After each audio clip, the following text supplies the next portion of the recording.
Let's be honest. Buying cannabis shouldn't be complicated, sketchy, or low quality.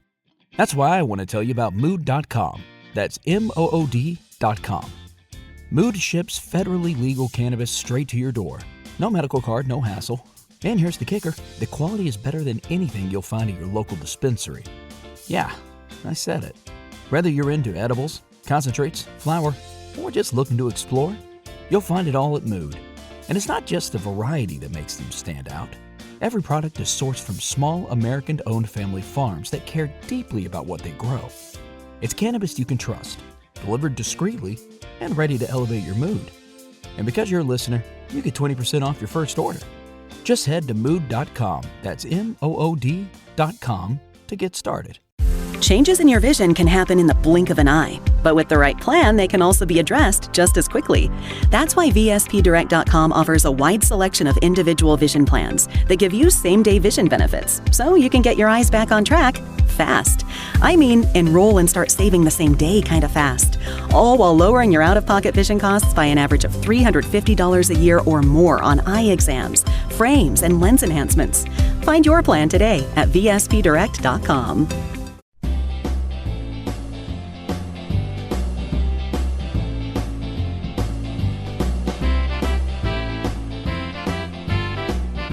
I think late 30s is we decided it's next year, right? Yeah. Another year before I am officially old. Yeah, so mid-30s is fine. You shouldn't feel old. But when we do this next year and I tell you late 30s is fine, know that I'm lying to your face. Yeah. Well, Hey, cheers. bottoms Good up. morning. Oh boy. Boy, it's that Is it that champagne? That quality champagne that I bought. Steve, again, I don't want to talk down to you. It's a California brew. This next line, though, it made me feel bad, and I didn't even do anything. But he said, "We don't need to interact." The way it sounds is, drop this off. Do you have an intermediary so I don't have to see your stupid face? Steve and Kyle podcast. We're on the cutting edge of what's going That's right. on. We're talking season 35 of Survivor. And softball. And softball. Oh, what is the matter with us?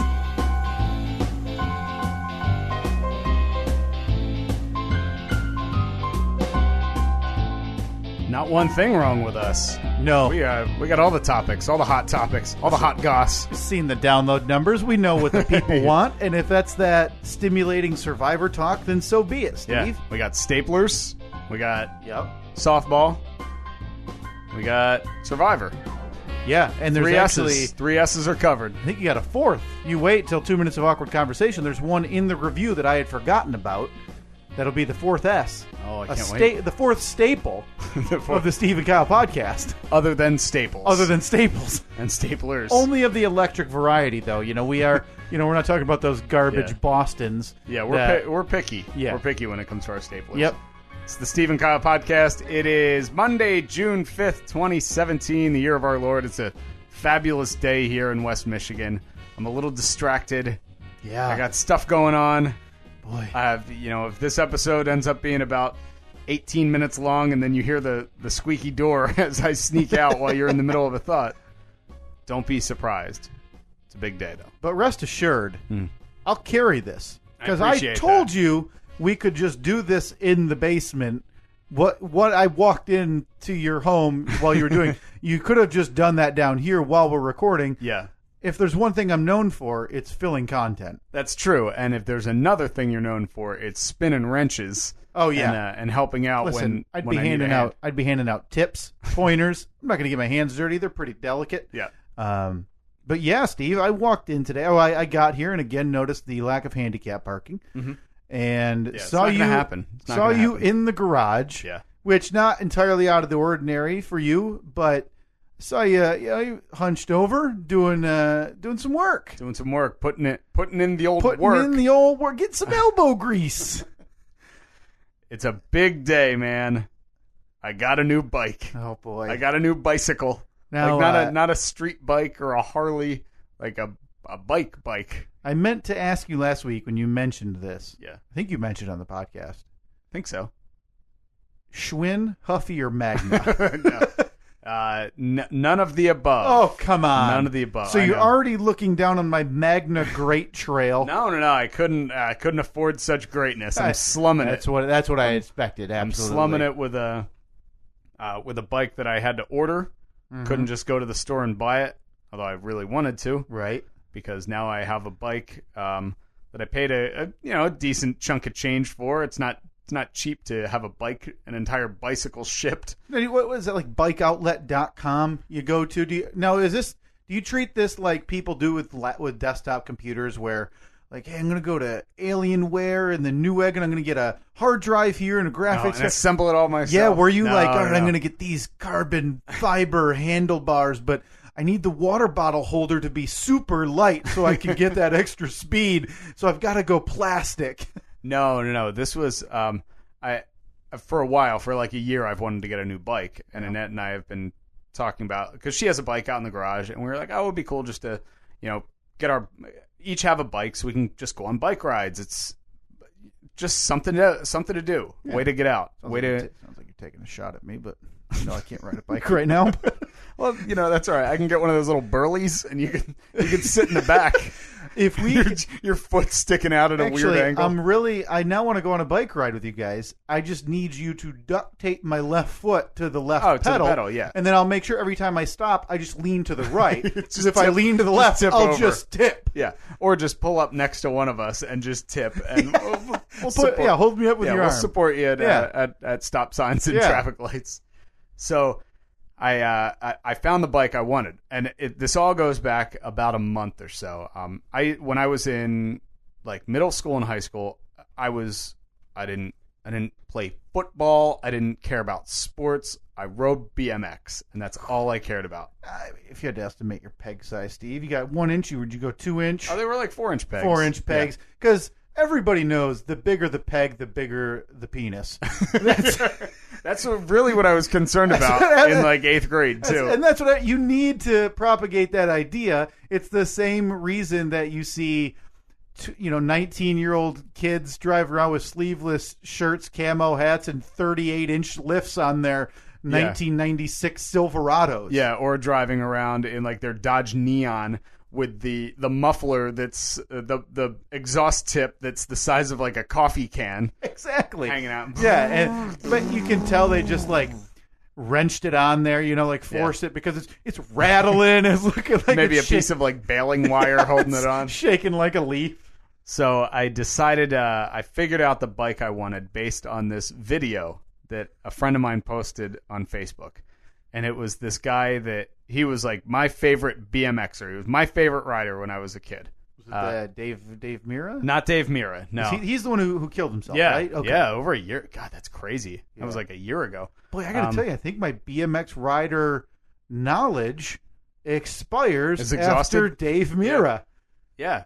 Well, there were a couple of guys that I really liked. They were my favorite riders. And one of them, this guy, his name was Taj Mihalik, and he rode for a couple different big companies. And so like when I hear that name, I'm like, oh man, that like it takes you right back to when you were a kid. So my friend posted this video on Facebook, and it was something like, what Taj has been up to since retirement, because the guy's probably in his, I would say, early to mid 40s at this point. Right. So he's not a big BMX rider anymore, because a couple of years back, after years and years of riding, he finally messed up something in his back, and he had to get like, I don't know, something fused together. So it's impossible for him to. Well, yeah, those bikes aren't like what you see on a stationary bike. Those BMX, you're especially a grown man, you're like hunched over. Yeah. It's not conducive at that age to be doing that. You're begging to hurt something. Right. So he. A couple of years back, I was reading, because I just assumed, oh yeah, he's still riding, whatever. But then I saw this video, and it kind of made me sad. I'm like, oh man, it was a big part of my childhood, watching, following these guys in like, because that was for the most part pre-internet. I mean, there wasn't anything on the internet worth looking at that point. So it was waiting for my monthly issue of BMX Plus and Ride Magazine to show up. And just flipping through and looking at like, the like, oh, so-and-so did a double backflip, and they have like that sequence of like 13 photos of them like In going the over motion and then the I'm flip like, backwards, Oh, this is yeah. crazy. So my friend posts this video and I'm watching it and I'm like, oh man, that's a real bummer. Taj is retired now and he's like, he's in his 40s now and he's living a normal life. Right. And Probably an insurance salesman. he's still in the BMX world. Oh, okay. And that was the whole point of this video. He was really artistic. So he started like some website where he was just doing a lot of animation and cartoons and stuff like that. And from there, it somehow morphed into a bike company. Like a company approached him and they said, "Hey, we want you to come work for us, and we want you to start a line. We want you to start your own like bike company, basically, like under their umbrella." So he did, and he's got this bike company now. Not BMX bikes. They're all like they're like road bikes, or like they have a bike called the Weekender. So it's like, the person who's just out cruising around on the weekends, and it's got one of those big shelves on the back so you can like put strap your stuff down to it, and they like beach cruiser type bikes. Yeah. Well, then he has this one bike, and it's called the Taj. So it's his like signature bike on his own company. And it's basically, so I look at it, and as soon as I look at it, I was like, that's it. That's the bike I'm getting. That's what I've been looking for. Yeah.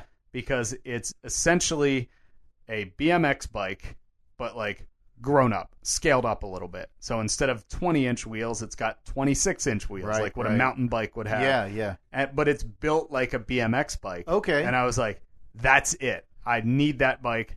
That is exactly what I want. So I told Annette, and that's like, do it then. Order it. So of course I look it up online, and I found it in a couple different places, but there were no local bike shops carry that brand. Right. So I'm like, oh crap! Look, there's a bike shop in Chicago. There's one in like Indianapolis. I'm like, I'm not driving like 5 hours to buy the thing. Oh. Called a few places. They're like, nope, we don't have them. Finally found one place, and it's a place I used to order BMX parts from all the time. And I found it online, and they were like, yeah, we got like 10 of them in stock. I'm like, oh, cool. Well, then, of course, I just like kick back and relax. Oh, yeah, I'll order it next week. Well, I finally go to order it. I can't find it anywhere. Every company has pulled it down off their website, and it just says like pending or zero stock. So I called one place up, and they were like, yeah, that's this year's model, but next year's models are going to be coming out in about 3 months, so they're probably not shipping any more of this year's model. I'm like, oh, crap. I missed my shot. Because in my mind, it's like it got recalled. Like 10 people died on the trails using this thing. Faulty inner tubes. We can't sell this thing anymore. So I finally, like 2 weeks ago, I found a place. I called them. I was on their website, and it said low stock. I'm like, okay, well, low. That means in. Low means something. Yeah. And then I click on it further. It said they had 3 in stock. But I've been there before where it was like, well, it says you have them on the website. Right. And then, you call them up and they're like, yeah, sorry, we don't have any. Called this place up, talked to a nice man named Erwin. And I said, Erwin, the bike expert. Erwin, I need this bike. And he said, oh, man, I don't know. He said, did it say that we had it online? I was like, yeah, man, it said you had 3 in stock. He's like, yeah, sometimes it's not the most reliable. Oh, boy. He's like, let me check on it for you. Comes back like 2 minutes later. He's like, I got good news for you. It's in stock. Wow. So this was the Friday before Memorial Day weekend. So I ordered it over the phone, sight unseen. Let's say, where's this place located? Jacksonville, Florida. Oh, boy. So he said, all right, well, it's this was Friday at about 4 p.m, Memorial Day weekend. So he's like, I'm going to make sure that this thing gets packaged up tonight, and it'll be on a truck tomorrow morning. So that'll be day one. Yep. You figure Sunday it's not going anywhere. Monday's Memorial Day, it's not going anywhere. Yep. But Tuesday, that's day 2. Wednesday's day 3. So it's last Wednesday. And I'm like, I get home from work, and I'm like, I'm a kid at Christmas. I'm like, I'm sitting on the couch, but backwards, so I can look out the window. Waiting for the delivery just truck. waiting for Brown Santa to show up in the big truck. And day comes and goes. Huh. That's weird. I'm like, all right. Well, he said 3 days, maybe 4. Thursday, it was like 8 a.m, and I couldn't wait any longer, so I called them up, and I was like, hey, I was just wondering if I could get some shipping info, like a tracking number or anything. and I talked to the biggest stoner. He's like, it was like so stereotypical. This guy's like, oh man, dude, I don't know. Like you could just tell that the only people who work there are like 21-year-old kids. Because I hear two guys arguing in the background, dropping F-bombs, and I'm like, that's real professional. Well, that's your crew now. Yeah, you've got you've now got to get a flat bill cap and wear it like a little too high up and crooked, and then maybe still have the label on it. Yep. Yeah, you got to have a shiny sticker on the top. Don't wear tennis shoes like high tops, but don't tie them. Yeah, just have those laces dangle. So this guy comes back on the phone. He's like, dude, I hate to be the bearer of bad news, man, but I'm staring at your bike right now. Oh, no. Like 4 days after. Irwin lied to you. It's like days after it's supposed to be. I mean, it was supposed to be here yesterday, the day before that. Oh, man. And I was like, oh, man, what happened? And he's like, dude, holiday weekend, man, all we did yesterday was just pack up boxes. I was like, well, did you just ship any of them out? Yeah, or are you just putting stuff in boxes and throwing them to the side? So he's like, dude, I promise you, man, this thing is going out on a truck tomorrow, and you'll have it on Monday. Oh, my God. And, hey, that stoner, he was a man of his word. Yeah. Because, like, a half hour after I talked to him on the phone, I got the email, the UPS shipping notification that it had shipped. That it had shipped. Wow. Oh, that's a bummer. That's it's crazy how I'm still excited about stuff like that. Like something showing up in the mail for me, especially like that's something I've really wanted for a long time. Right. And for my birthday, Annette got me the bike rack for the car. Yep. So I've had this bike rack, but I don't have anything to put on it. Right. And I'm like, you just could use it for luggage. Tie my suitcases to it. I had something similar last week, not to that degree. My wife Katie was gone all weekend on a trip to visit her nephews, so I was solo. I had to learn how to live like my own man this past weekend, Steve. And on Wednesday, I don't know what came over me. I decided the series of movies I want to watch. I want to watch the Nightmare on Elm Street series again. I haven't seen them in years. Went on Amazon. Strange time of year. Normally you'd reserve that for like around Halloween. Well, everything's strange in my world right now, Steve. I'm hobbling on one foot. I'm literally just trying to pass the time. Yeah, but I saw you were living the high life this weekend too, on the laying in a hammock. Yep. Yeah, got the hammock set up. That was about 30 minutes before the dogs get too hot and they don't stop jumping up and down and barking. You go, yep, this was more of a headache than it was worth. Let's go inside. So I pay. It's Wednesday. She leaves Thursday morning. So I'm like, well, Thursday I don't have anything going on. I'll just I think it was $2.99 extra. I'll pay for the 1 day shipping. Mm-hmm. So I order this thing like Wednesday morning. I'm like, oh, awesome. Thursday it's gonna get in. I'm gonna be able to watch like 3 of them in a row. It's gonna be great. Until the UPS, I must have been the last stop on the last rotation of this UPS driver's route. It didn't get there until 6 p.m. I would have just been days ruined. Yeah, I might as well just waited at that point because I ended up watching one. Totally defeated the whole purpose. Hated it. Oh yeah, you know what? I'm gonna send it back. We're gonna try this again, and I expect it before 6 o'clock.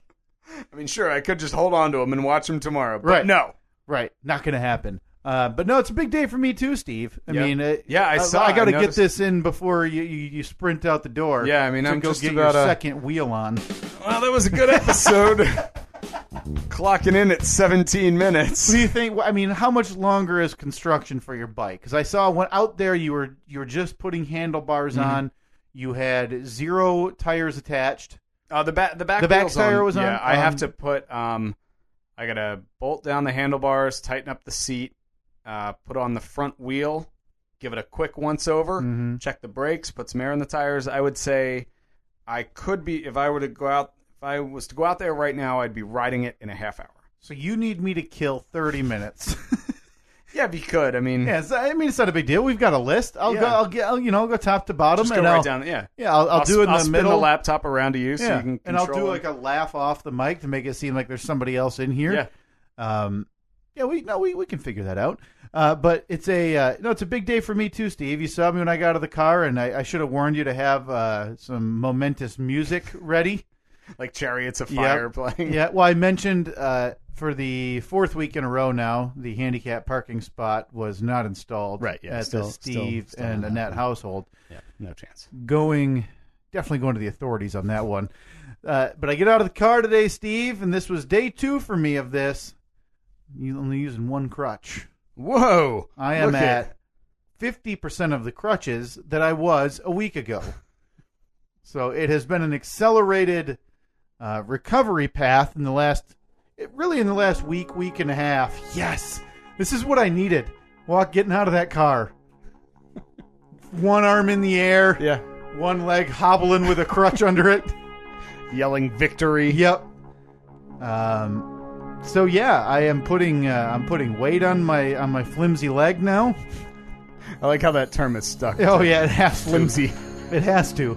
I think, let's see, it was after the radio show today, we were talking about something, and, I volunteered you to, we had a trip last week for the show. Yep. And we had used, like a big van to get there, and we were talking about how great it would be, like, if we had to go on a long trip. We were like, well, if we had to go on a long trip, this thing would be great, but we'd have to hire a driver. Oh, yeah. And then we were trying to come up with people that, like, had nothing better to do. Oh, yeah. I was like, well, Kyle's got nothing better to do. And then Hot Wings said, well, how's his driving record? Because his body is basically made of glass. That's partially true. If we were to talk limbs of mine that have been hurt, I think it's my right foot was broken when I was like 4 or 5. Nose was broken. Moderately herniated disc, according to the paperwork, in my lower back. Nice. And now, bad rotator cuff on the right shoulder. And now, ruptured Achilles on the left. So I'm equal, left and right. If you had to gauge it, because you're, 30? I'm 30, right? Just turned 30. Yep. How old is your body? 55. Okay. I'd said in my 20s that I am a 40-year-old. I'm in a 40-year-old body. And that's just because of the level of work I did. Up, down, lifting, moving, on knees a lot, standing up. My knees creak going up steps. And you ever think about like wearing knee pads or anything on the job? Well, I was for a little bit, but then half the time you're not using them, so I feel like they just get in the way when you're walking. But when I go back, there's going to be some changes because time to start protecting the joints and the limbs Protecting a the little assets. more. Yeah, I don't want to be 60 and in a chair. Yeah, like I really don't want to. So yeah, I used one crutch up here. Like I said, the accelerated timetable. I was in the pool last week, and I was explaining this to you out in your garage a little bit. The physical therapy timeline they gave me had me at like 6 weeks weight bearing and walking, kind of like what I'm doing now. Mm-hmm. And it has been 5 weeks since surgery, 5.5 since surgery. But this timetable, they list it as 6 weeks from when you start therapy. Okay. Because the first 2 weeks So on the off by a therapy little bit. schedule have you doing exercises, my foot wiggles that I posted. And oh boy, really feeling the those burn. were rigorous. But the therapist who I work with in the pool is pretty certain that means from surgery date. I know I'm in the right. I know I'm in the right here, but whatever. Yeah. So who am I to argue? I'll try it. So yeah, I've been walking in the pool. I'm now going up and down stairs without having to scoot like a dog. Just kind of hopping. Yep.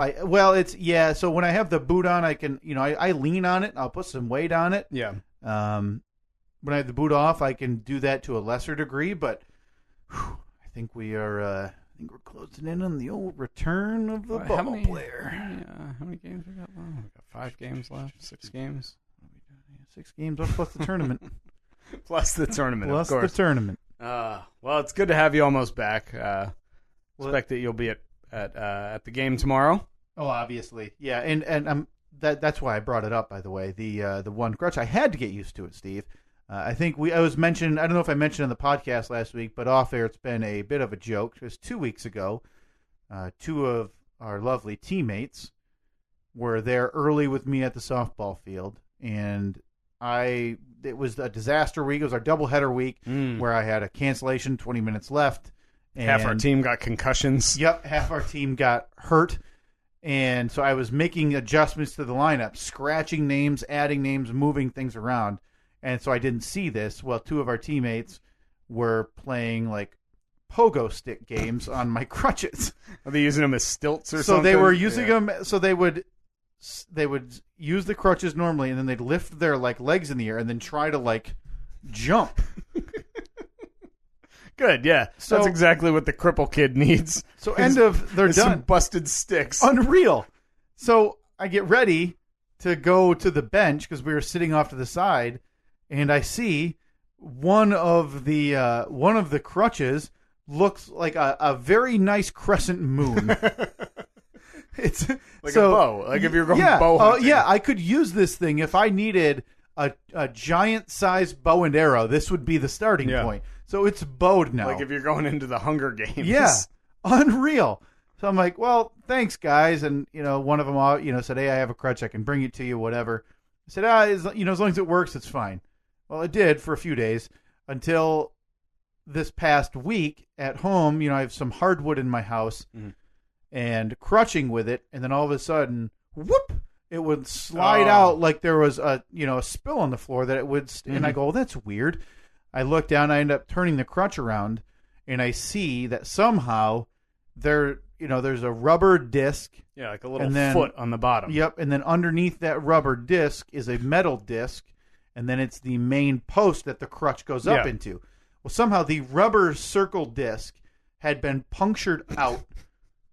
And the metal disc... I'm sure it doesn't have anything to do with the excessive weight that was on it while Idiot 1 and Idiot 2 were jumping around on them. Maybe. Who knows, Steve? The mystery continues. Yeah. I mean, who could ever figure that one out? It's just one of God's... It's God's will. It's one of the mysteries of the earth that we'll never understand. And I go, what the hell? So the metal disc comes flying out. So it's just the post of the crutch sticking out, and obviously there's no traction there, so it hits the floor and whoosh, and slide. It's useless. It's unusable crutch.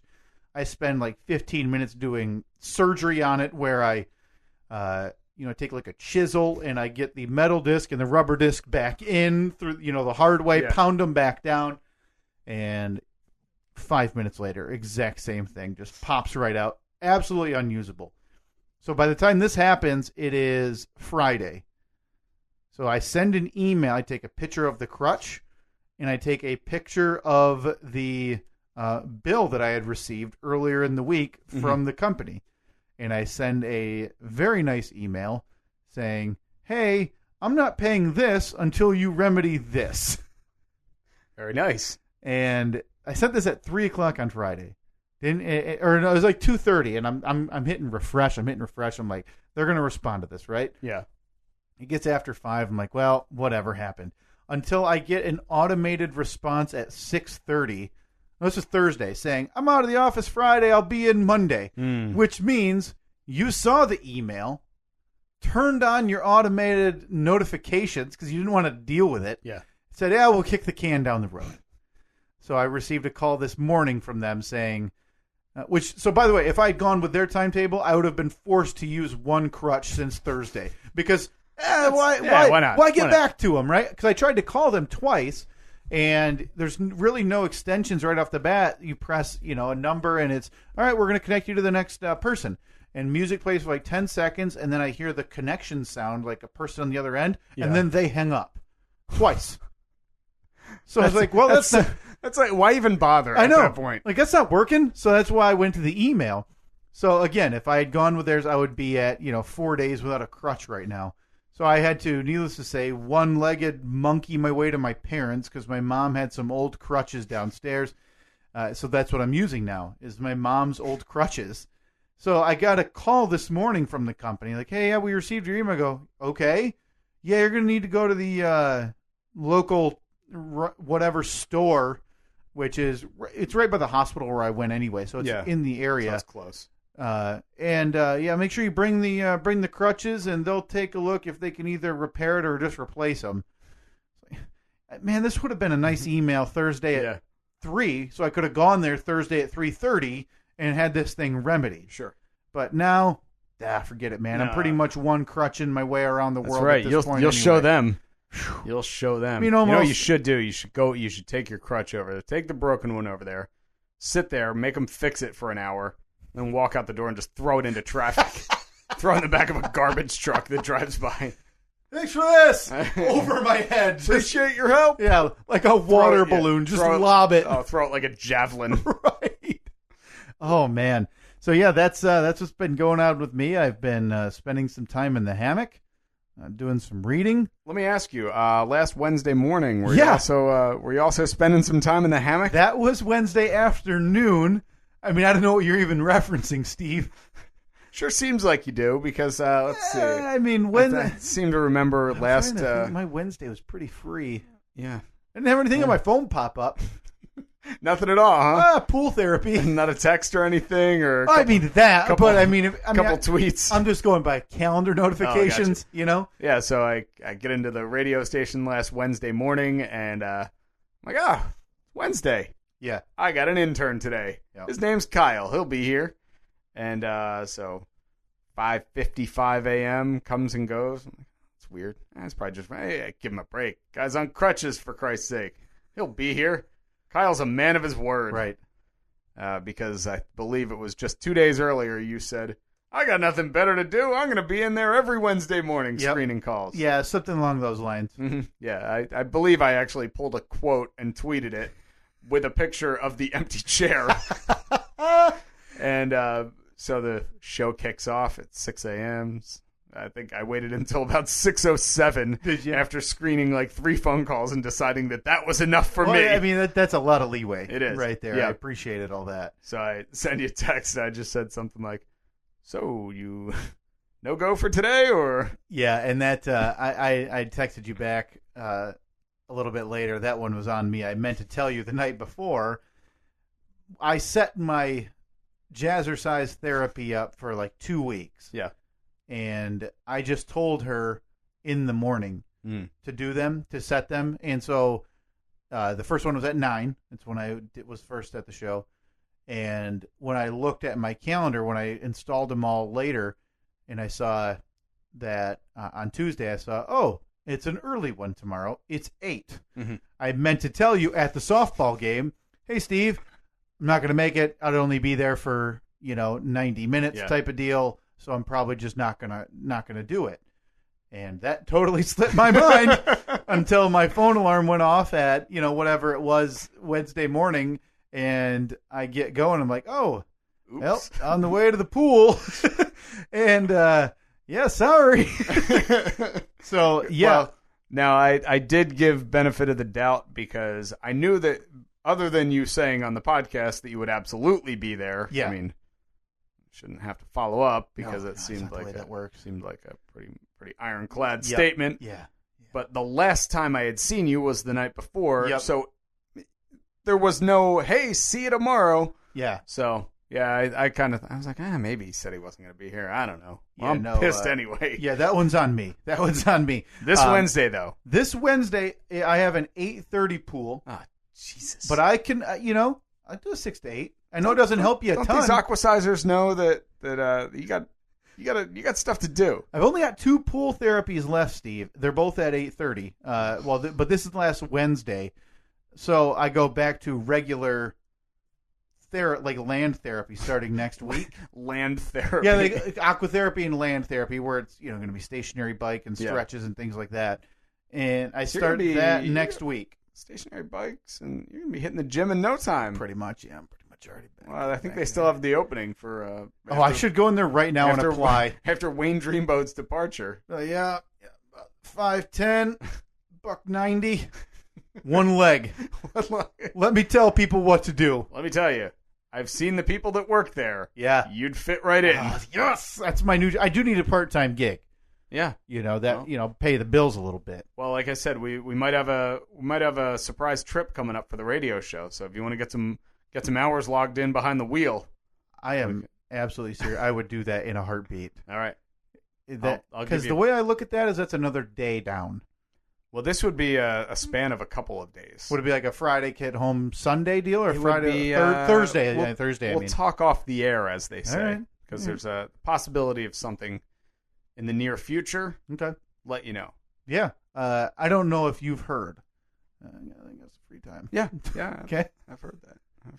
So. Speaking of free time, we need to talk about what's coming up this weekend. Yes, this is something that we planned, and we said it was ironclad, and then we sat down about a half hour ago, and both of us said, ooh.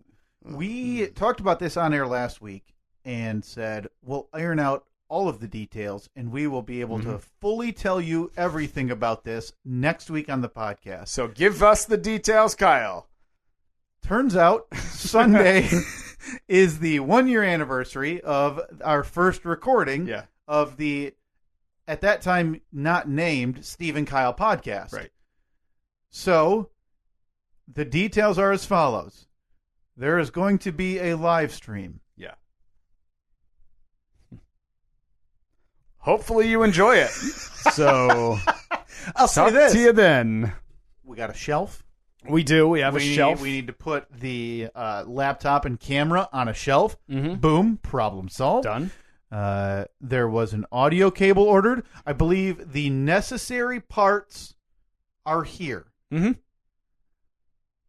All we need is the logistics, the when, the how, and the distribution of that handled yet. So really, I would argue we're like 85% of the way there. We basically got this. Yeah. I mean, sure, we're doing a video live stream and also releasing it as an audio episode. We have to figure out what to do with the live stream. We have to figure out what time to do the live stream, how it's going to work audio-wise, how we're going to play audio during it, how we're going to play the lost episode.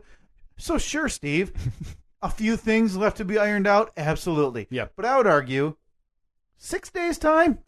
Plenty of time. Plenty of time. And if we do as much planning... We've had 11 and 3/4 months to figure it out. If we do as much planning as we did last week, this week, we're ready to roll. I mean, you ordered 2 things. I did.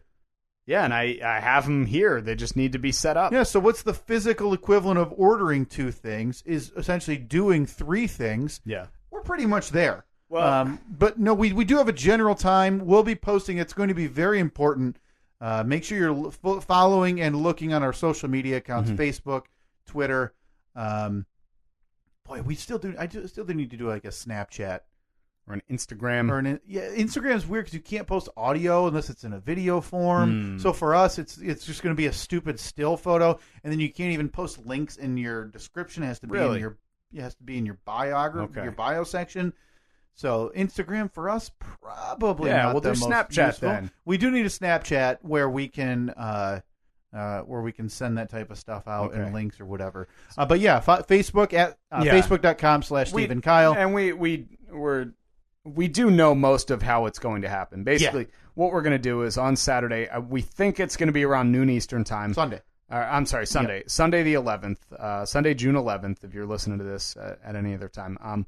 We're going to post a link to, I think we're just going to do, are we just going to do a YouTube live stream? Yeah, I mean, we can do a YouTube live stream. I would be curious if we could, I don't know if we can run 2 at once, if we could do like even a Facebook live stream, but I also, it's probably just better for us to centralize it. Yeah. Make sure we can why don't we just get one streaming source down before we start trying to go multi-platform? What about Twitter Live? Yeah. Can you do? So we're going to need 4 laptops all logged into the same account on the same camera. I'm on Amazon right now. Yeah, we're going to buy 4 tablets. Yeah. Yep, no problem. No problem 4 Asus, mini computers that we're going to have hiked up against the wall. So what we'll do, on Sunday, a little bit beforehand, we will tweet out or Facebook, or actually both. We'll post it on both Twitter and Facebook. Yeah. The link so you can watch the live stream. If you don't get a chance to watch it, no big deal, because that episode, it's essentially like we're recording the episode a day early, and so if you miss it live on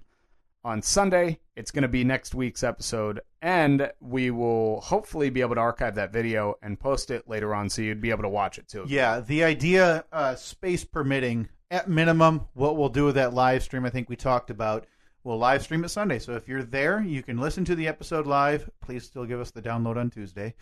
And then we'll probably make that video private for a couple days until the episode releases. Then at minimum, we can re-release that video on YouTube. But hopefully, figure out a way at some point to release that video via right the in regular right in the podcast feed that you get right now.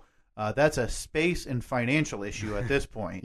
We would essentially, if we wanted to do video for every one of our episodes, that's where we're going to have to start asking for money. Because and by asking we mean demanding, and by money we mean a lot. So just send it now. Just send us like $5,000, and you can sit in studio while we record. Of course, we'll have to meet at a random location. I will blindfold you and drive you here because I don't want you knowing where I live.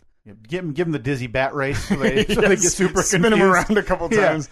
Just drive around the block 3 or 4 times. So honestly, that's what we're trying to avoid is asking people for money. No, we don't. I'm not going to do that. I'm not going to. If anything, like you said, we'll post it on YouTube. We'll tweet out a link to it. I have no plans to ever ask anyone for any money. Now, look, if you want to send us free stuff, like the floor mat that we got, or the sign for the door, the messenger bag, or the recording in progress thing, the messenger bag. You feel free. You send us all the free stuff you want. That's fantastic. And listen, to Caleb, who you messaged us, and I believe we spoke to him on 2 minutes of awkward conversation. We've got to get him a logo. Because he's got an in to get us. Some we already stickers. got a logo, and before we started recording, you said, I got to talk to your Jason's wife, Jackie. So I got to talk to Jackie and see if she can design something for a logo that I can send to Caleb. And I just looked at you and I said, "We have a logo. What? Why do you need to update that? I mean, it's pretty much perfect how it is. I mean, I like it. I think the font could use some work. What is that Times New Roman? This from the guy that for 2 years when you recorded your A Little Off Topic podcast, you used word art. How dare you? The upward. It was the small get large on a slant upwards, like the angle of like a horn, so it'd get bigger, like you're screaming the words. Okay. And yes, we did use a copyrighted image with a watermark on it also. But that's not the point here, Steve. We now have the outlet to do something different. So if I don't have to use Times New Roman. So what are you thinking then? I have no Mr. idea. Artistic I don't guy? have any design ideas ever. That's why this is a situation there. I would essentially say, hey, do what you want to do. So now what, because I'm assuming that what you will do is you'll contact your friend who does graphic design. You'll say, "Hey, we're looking for a new logo. This is our current logo." To which try to beat that. To which she will reply, "Well, why would I need to update this?" And then give you the finger, and then kick you in your good leg, and say, "Steve was right. This logo is perfect." I mean, that logo took me upwards of. I spent like an hour on that. Did you really? Nice. Yeah, because we had to cartoonize our faces. You know what's super funny? Hang on one second. To show this, I was actually flipping around a couple days ago. So let me take this picture of you, Steve, and then I'll go click on the photo. Oh, does it instantly turn it into a cartoon? So I have an edit, and then you can go to, I believe it's effects. Yeah, you go to the end. Cartoon. Look at that. Look at that. Yeah. That was upwards of, 12 seconds right there. Yeah, but you had to cobble the images but together, then, too. you have to take out the background. You have to find that beautiful stainless steel background that I put us on. That's true. That's all very true. Listen, here's what I'll do, is I will ask her if she has free time to throw some small ideas together, and then we can compare, and maybe even put them up for a vote to figure out what we should get on our garbage merch. Well, I think that it's only fair that it become a little bit of a competition. Obviously, I have already designed one logo. Right. We have you design a logo. I don't know if you've heard. You have a little bit of time. And then Jackie designs a logo. And then we post them all up on various social media platforms. People vote on them. Votes. Yeah. Okay. So get to work on that. I've got Paint. So, and, obviously Word the art. Microsoft Word art. So I really hope that you just use the same exact one and just change the words, replace the words. Right. Even I would vote for that. I could see. I think the thing that I really liked about the A Little Off Topic logo is that it was like, picture like an 8.5 by 11 standard sheet of paper. It was in like the top left corner. It was in the top left corner. Yeah. Like wasn't cropped at all. Yeah, the first one was a real effort in futility. But like we say, Steve, content is king here. That's what we're pushing. So, look for the big logo competition.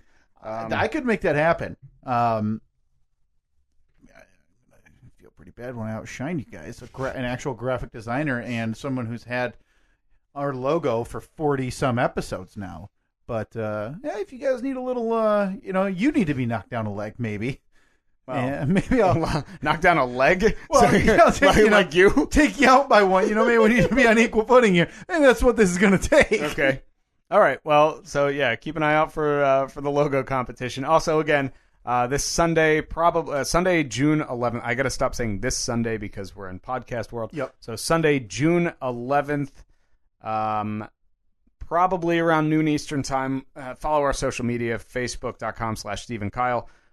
Twitter, on Twitter @StephenKyle, and there's going to be a link sent out that has a link to the live stream for that episode. Obviously, if you're a part of the email news blast letter that we do once a week, you'll get those as well. Oh, yeah, we do that, don't we? Boy, Can we do that? That's something that I could do. Yeah. Again, I feel like you could set up a newsletter. What are we going to do? Because we record this once a week. So would I just fill in the gaps of the stories we don't talk about? Say, Steve and I were going to talk about this. This is what's going on in Steve's world. This is what's going on in Kyle's world. You know something? You look into that. Okay. I think that is there an email newsletter service out there that will like blast it? You just fill in the blanks and it'll send it out to your obviously our thousands of subscribers once a week. I bet that you can do it through the website that hosts our podcast. You're probably right. Yeah. We would just need to enroll this. Okay. I mean, a lot of big things happening today. We got a new logo coming up, maybe. We've got an email newsletter that people will automatically filter to their spam folder. So that's going to be a topic of the email newsletter. Is the email newsletter? Well, I don't have anything else right now. So week one of the email news blast is going to be. This is what it was like getting the email news blast set up. Oh boy! First, I had to go to this website. See you Tuesday and enter some credentials. Yep. Then I had to set up a password. Yep. Oh boy! Passwords sure are getting complicated. Can't just use password anymore. Am I right? Right. Well, what I'm going to do is I'm literally because I need some content for it. So I am going to just steal the show description from the week before. Okay. And I bet you could embed our own personal Twitter feeds in there. Yep. Oh boy. Yeah. It's like a one-stop Stephen Kyle shop. Oh, man. That's what it's called. And think. That's what the email. It's your weekly one-stop Stephen Kyle one-stop Stephen Kyle shop. Yeah. Oh, that's beautiful. Yeah, or one SSAKS for short. It rolls off the tongue. One SSAKS. It feels like you're talking about a white supremacist group for some reason. Or one Sasax. Again. Hey, that could be our merch. You know how you will have the logo on the front and then hashtag one Sasax on the back. You taking note? You writing all this down? Oh yeah, absolutely. Again, rolls off the tongue. 2, sounds like a white supremacist organization. Once a sax. Groups are going to be chanting that, yeah, on their marches or whatever. Yep. Oh boy. All right. Well, you got some homework for next week. Yeah, then. I don't know if I'm going to have enough time to do all of these projects now. The logo is a 2-hour investment minimum because of the effort and the labor of the word art. Remember, 168 hours in a week. That's a good point. You got 2 hours for word art. We got an hour of softball on Tuesdays. Yep. That leaves you with a few hours left. Yeah, just a few, totally free. Yep. Well, should we get to this now, Steve? Should we give? So this it's time for 2 minutes of awkward conversation. Yeah, do you have that one pulled up? Yeah, it's been a little bit since we've refreshed on the exact parameters. So as always, if you want to be called, we'll call you whenever it's convenient for us. and talk to you for 2 minutes of awkward conversation Yeah, I mean, on the podcast. We normally plan this way in advance. Yep. And by way in advance, I mean about 10 seconds before we hit record on the podcast, we send somebody a strongly worded message and say, hey, you better be there to pick up. Yeah, here's my messages to the recipient today. Ben! Exclamation. It is time! Exclamation. Are you effing prepared? Question mark. Oh, boy. That's intense. And he said, good to go. Now, Ben was 3 weeks ago. We tried to call Ben. 3 weeks ago is another knife wound in the gut of this bit when we went 0 for 2. So we called Cole, and Cole's phone didn't work. And then Ben did not answer, but That's Ben right. Yeah, it was definitely Cole's phone. Yep. That's one thing I do know. And then Ben was distraught when he didn't answer. I messaged him, said, Ben, answer, Jesus. And he said, call back, please, F. R.I.P. me.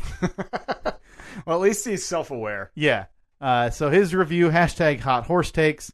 If you're looking for over 2 hours, and now this is where we get the fourth S, the fourth staple of the Stephen Kyle podcast. If you're looking for over 2 hours of stimulating silverware and wrestling talk. We did talk quite a bit of silverware. Yep. Then the Stephen Kyle podcast is for you. Hashtag hot horse takes. Now, before we get Ben on the phone, actually, you know what? We can recap after that because I'm curious about if the registering is done.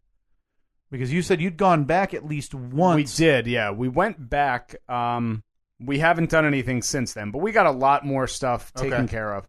There's one other store that we're going to go and do just some stuff that we couldn't find at the first store. Like a hardware store? Or? I would love to do a hardware store. That would be nice, right? Yeah.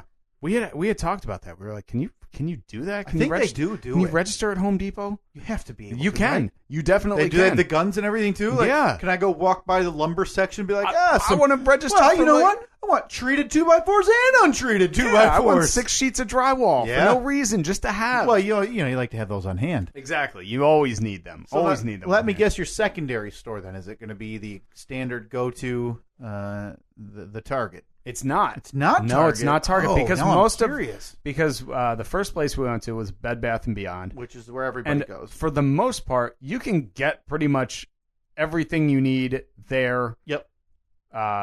Like cutting out the Target altogether. You can pretty much find like anything that you could find at Target, you can get at Bed Bath & Beyond. Yeah.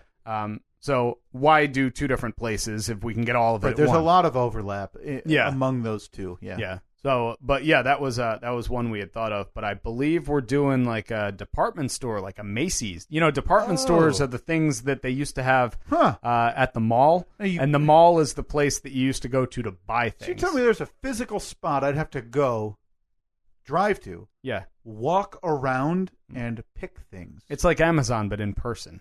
Well, see, I don't like that because right now I try something on in my house, and then when I say this doesn't fit, I throw it in the bag and put it back in my mailbox and get a new one in 2 days. Yeah. Now, what are those options like at a Macy's? The same. You just have to go there and deal with people. It's an extra headache. I don't want to. Yeah. I don't need that. Yeah, I mean, I know you're a busy guy with I don't need that with in my logos life. to design, newsletters to schedule. Well, I told you about how hard it was for me to get dog treats one day at the store. I don't need that. So by the way, we had to make a grocery store visit before my wife left for her trip to get some general stuff for the house. And for the first time in my life, I felt like the biggest piece of garbage in a facility. I took one of the motorized carts. Oh, did you? Yep, and boy, Nice. is that a low point. Let's see. Now, if it's anything like when I worked at a grocery store in high school, you drove one of them around. Mm-hmm. You knocked over like a glass jar of ragu pasta sauce, and then proceeded to drive through it as many times as humanly possible until you had it smeared from the pasta sauce aisle, straight down to the dairy aisle. Yeah. Oh boy, I noticed that. I had that all the time too, and I still see it. At my job now, people at stores, you drop something, a soda or whatever, and there's no acknowledgement from shoppers with carts.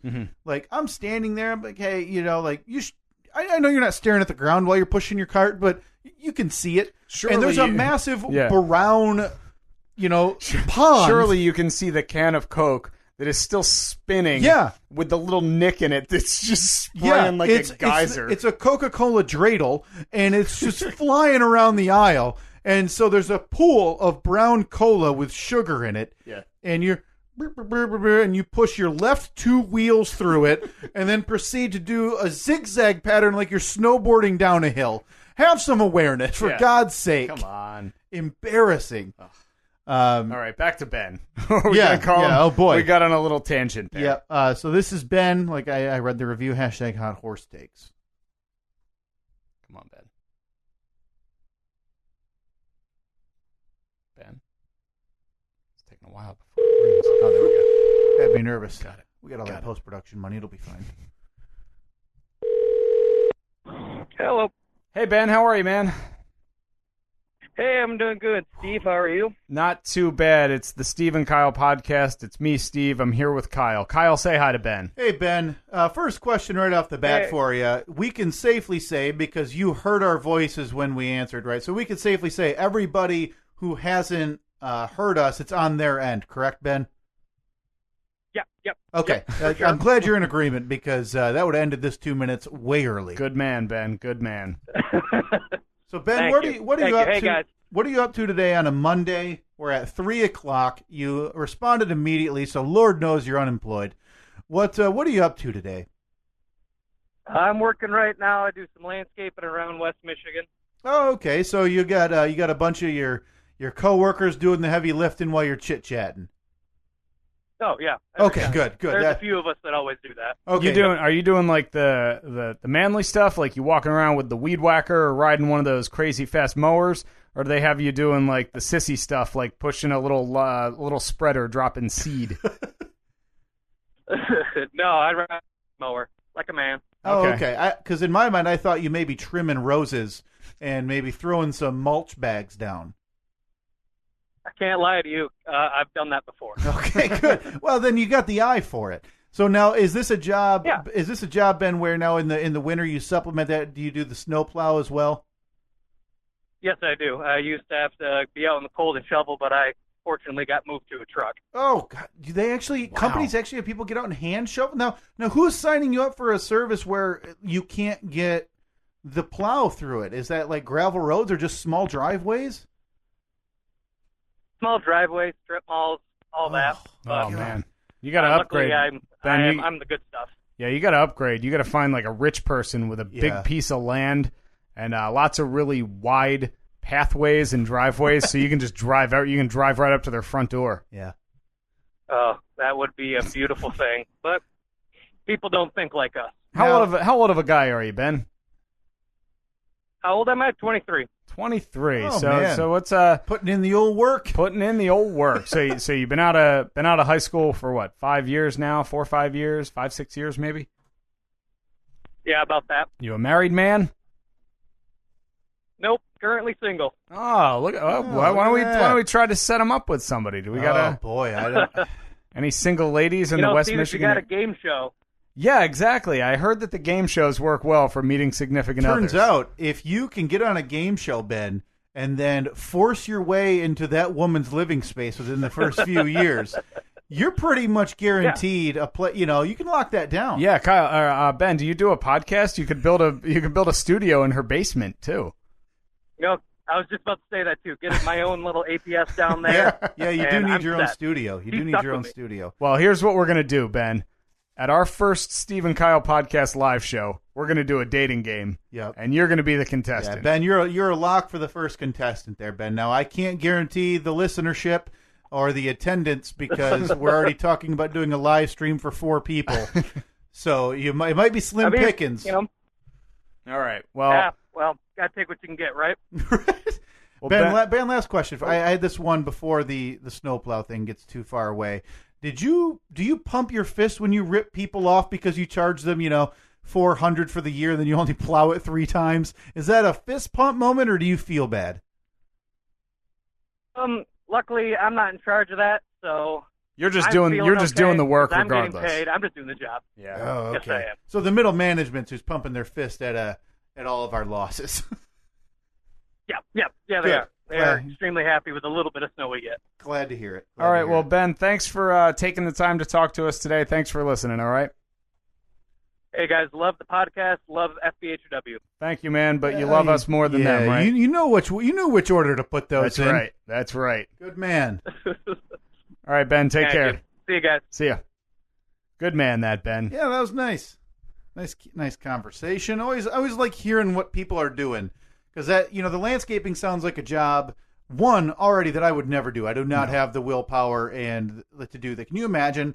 Like right now it's okay, but middle of July in this area where it will kill you with the humidity and the temperature, and hey, I need 8 million bricks laid to make a retaining wall. Well, that was like former intern Lurch. Yeah, he did that for years. Well, he did both. He did that. So he did landscaping and snow plowing and the plowing. So because he was still interning when he would do it, so there's days where he'd be like, "Hey, I'm going to be a little late. I've been up since 2, and then 2 p.m. yesterday. Yeah, and then I'll be coming in."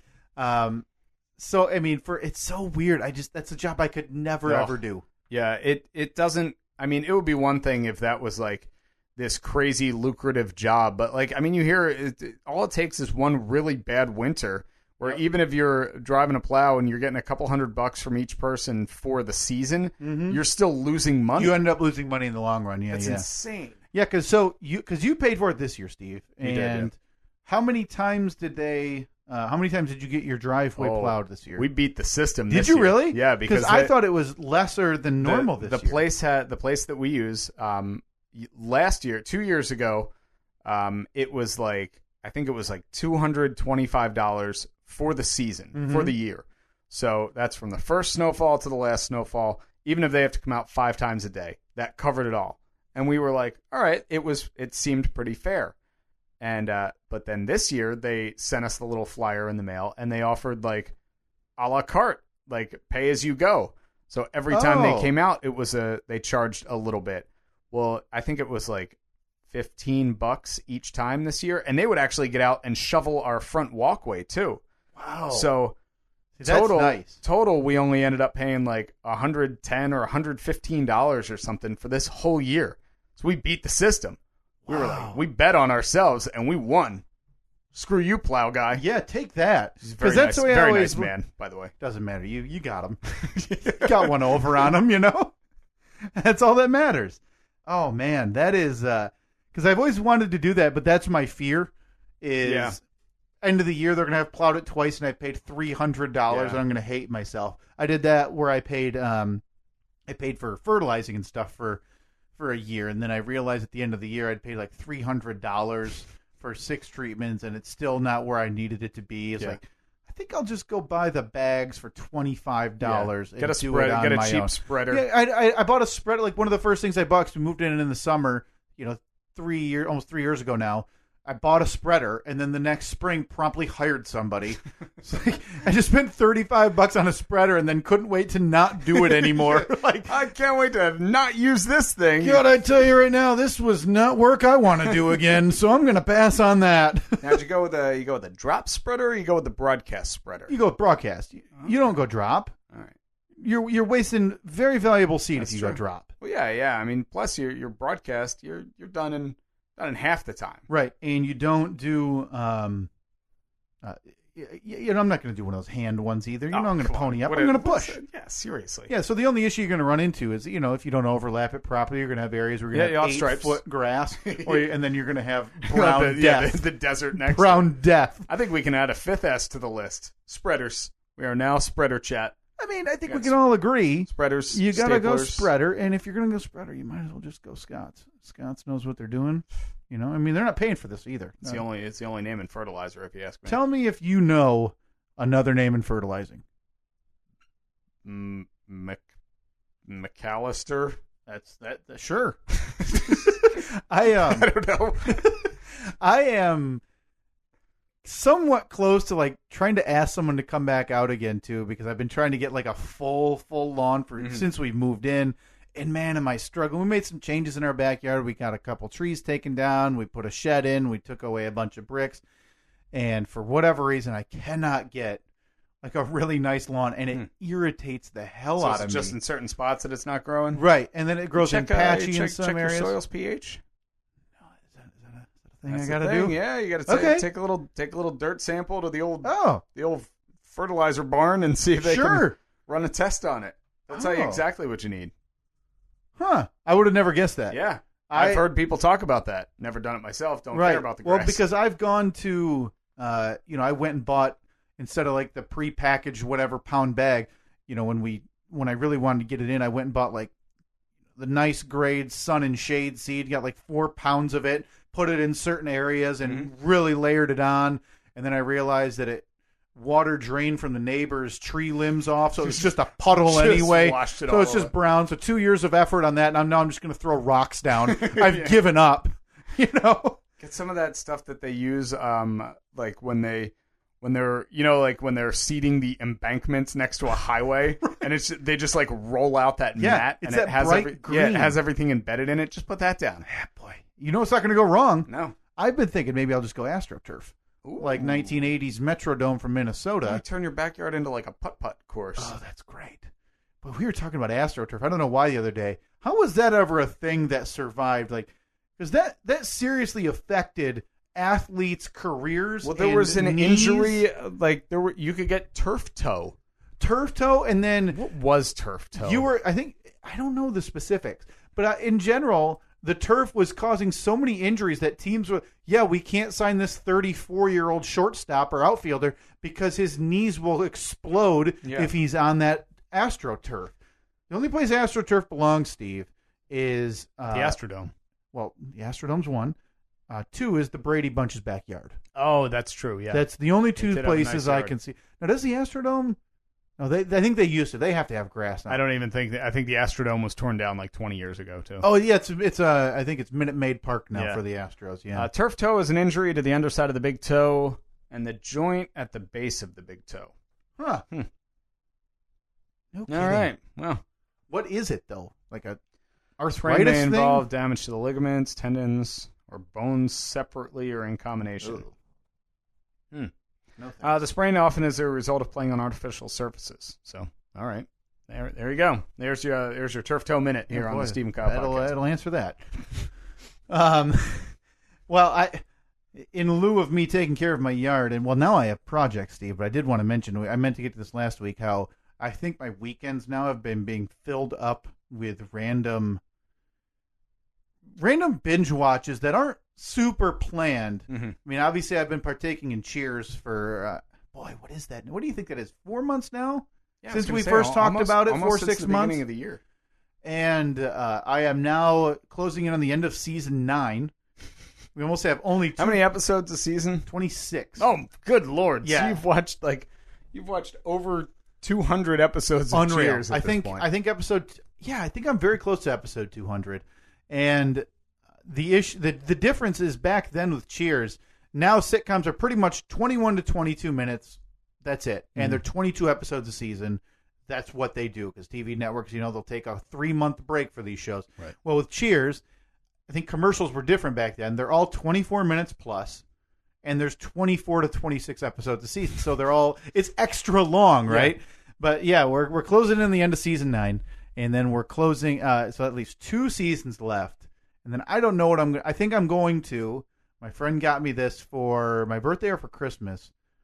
It's time for Miami Vice binge watch. Oh boy, Miami Vice. I love that show. I don't know if I've ever watched an episode of Miami Vice. Well, here's what I'm going to do for you then. And it's 90 minutes. You have to watch the pilot, which is the first episode. Okay. It's 90 minutes? Well, it premiered as a TV movie. Oh, okay. And then the series came right after that. The TV pilot is tremendous. Oh, it's outstanding. When Phil Collins hits, you're going to feel the hair on the back of your neck, Steve, is going to tingle. Okay? When In the Air Tonight hits and they're driving their sports car down the empty highway of Miami on their way to vengeance. Is that A1A probably? Is that what the highway? I think so. I've only been to Miami once, and I remember being afraid, and it was not as glamorous as Miami Vice made it seem. I remember being very afraid. There was a group who pulled up next to us in like an open cab truck. They all had like baseball bats hanging over their shoulder and stuff. And we're in, at this point, this is 10 or 11 years ago, and we were in a 1991 Buick Regal. All right, that may have been the time it was like a 99 single cab Chevrolet S10. Nice. And boy, to say we were out of place in Miami, Steve, would be generous. Would be generous. But no, so last weekend, this was, my wife worked, and I get caught up in like these weird, I'll look usually every Saturday on HBO, like a new movie will premiere. So I just flip around to see what movie was coming out that weekend on HBO. And I got on one of the 34 HBO channels I saw, it looked like they were doing like a day of documentaries. And I thought, that's great. I was like, I would be so hooked on that. Just flip them, look at them. Oh, DVR that. Now I'm trying to remember all of them that I watched. I remember one premiered like a week before.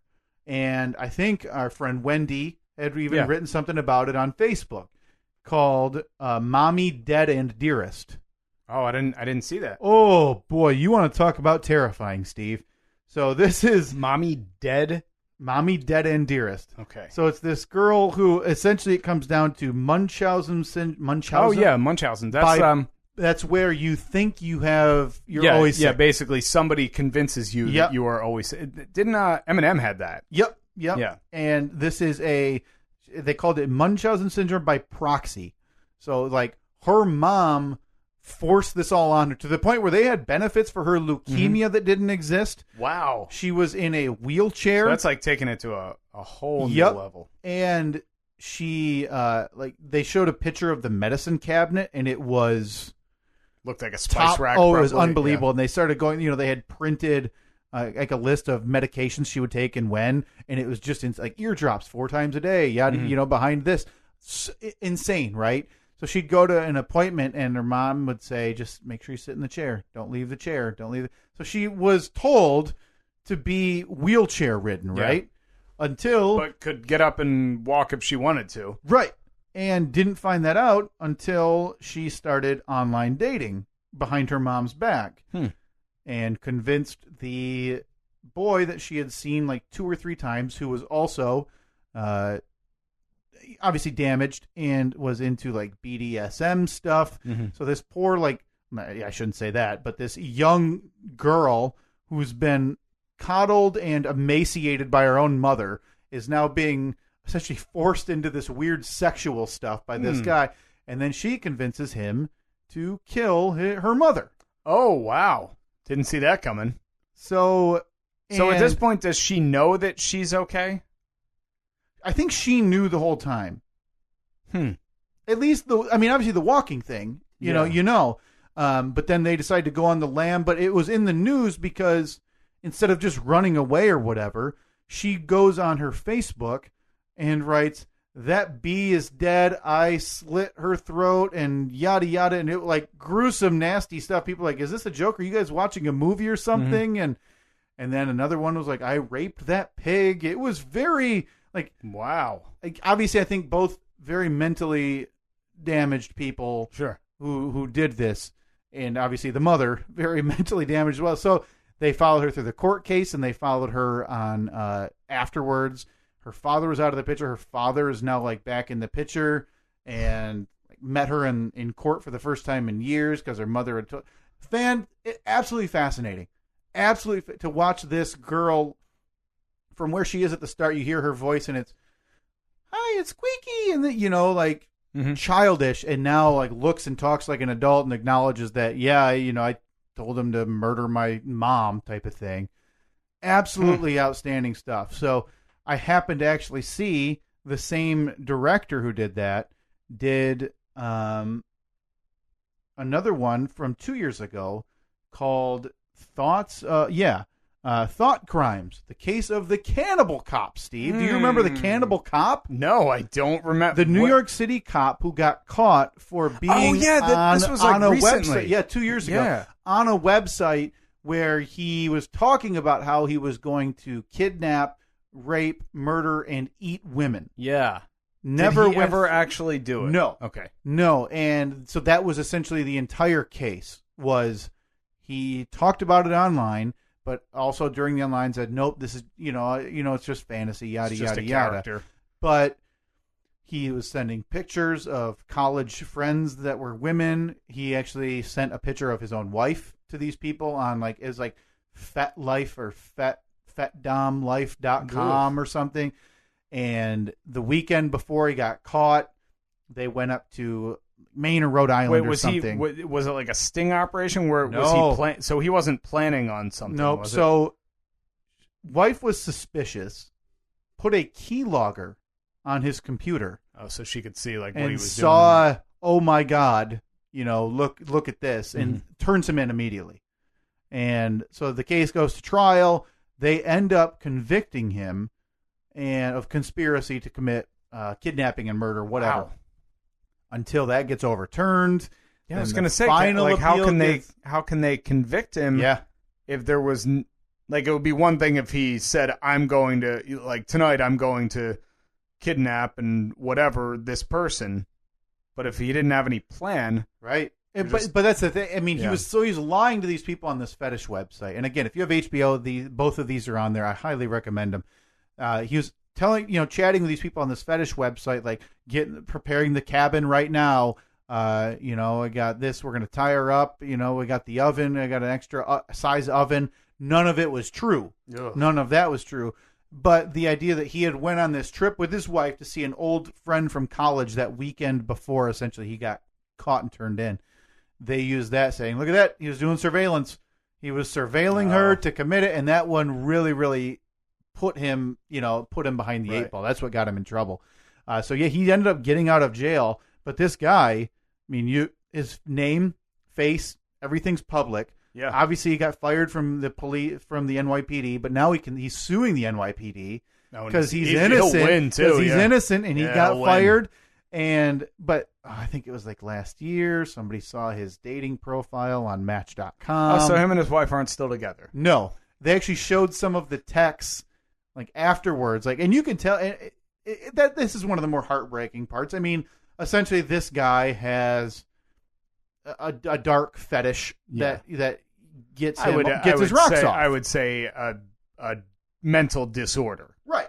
It's one thing if you have it's one thing if you like feet, but it's another thing. That's a good point. There's a big difference between liking feet and wanting to eat someone. Yeah, that's a good point. And his wife obviously struggling with, hey, I'm married to this man. I thought I knew this man. I have a child with him. So there's texts about, part of me thinks you want me back, but part of me still thinks you just want to eat me. Like, can you imagine that internal struggle? If I can get through, I'm 36 years old. I probably got another, hopefully 40, 50 years. 50, 60 years left. If I can get through the next 5 to 6 decades without ever sending or being on the receiving end of a text that says, but maybe I just want to eat you, I'll be good. I consider my life a success. Yeah, right? So, no, that case in itself, because I didn't know much about it, that's why I recorded it, is just a fascinating case because you're prosecuting people for thoughts. If you think about it, that's like what Minority Report was saying in 2003. Can you do that? Look, I like to think I'm a pretty good person, but there are plenty of times where you think bad things. Like, oh, God, I want to kill that guy. Like, right. Obviously, no, I'm not going to go and kill someone. Yeah. It's like a figure of speech at this point. And like, am I going to, is that going to ding on the Tom Cruise's virtual screen? Is he coming for me type of deal? Man, that's crazy. Yeah. So those are both on HBO. What was the second one called? The second one was called Thought Crimes. Okay. Thought Crimes, the case of the cannibal cop. Then just a few hours, like, I think I got, it's too depressing after a while because it's hard to find like a happy documentary. Yeah. Because inherently it's not about like the smile movement. Like even the one I meant to watch this, I think it was actually talked about on your side gig a couple of years ago, the tickling documentary. Yes, yeah. That's on HBO. I meant to watch that and I go, I don't know, it just, it's right in the description. It turns into a deep, dark secret world. I don't need that right now. Yeah, that was about like tickle groups or something, like people who gather just to tickle each other. Yep. But then, like the owners, there's like a whole dark underworld. Yeah, and the like organizer's a huge bully. It's like Fight Club, where if you don't talk about it, and if you try to get out, they beat the hell out of you. It's so weird. But then the last one I watched was the Cheshire Murders. I'm not going to get into too much detail because it's terrifying and sad, but the documentary's great.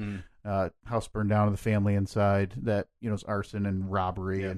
And then lastly, have you ever heard, Steve, of Ruby Ridge? Yes. In Idaho? Yeah. There's an hour-long documentary on it on Netflix that fascinated me to my core because it's hard to, you can't compare it to like Waco or anything, but it's a mix between what happened in Waco and what happened with those, the people in, was it Oregon?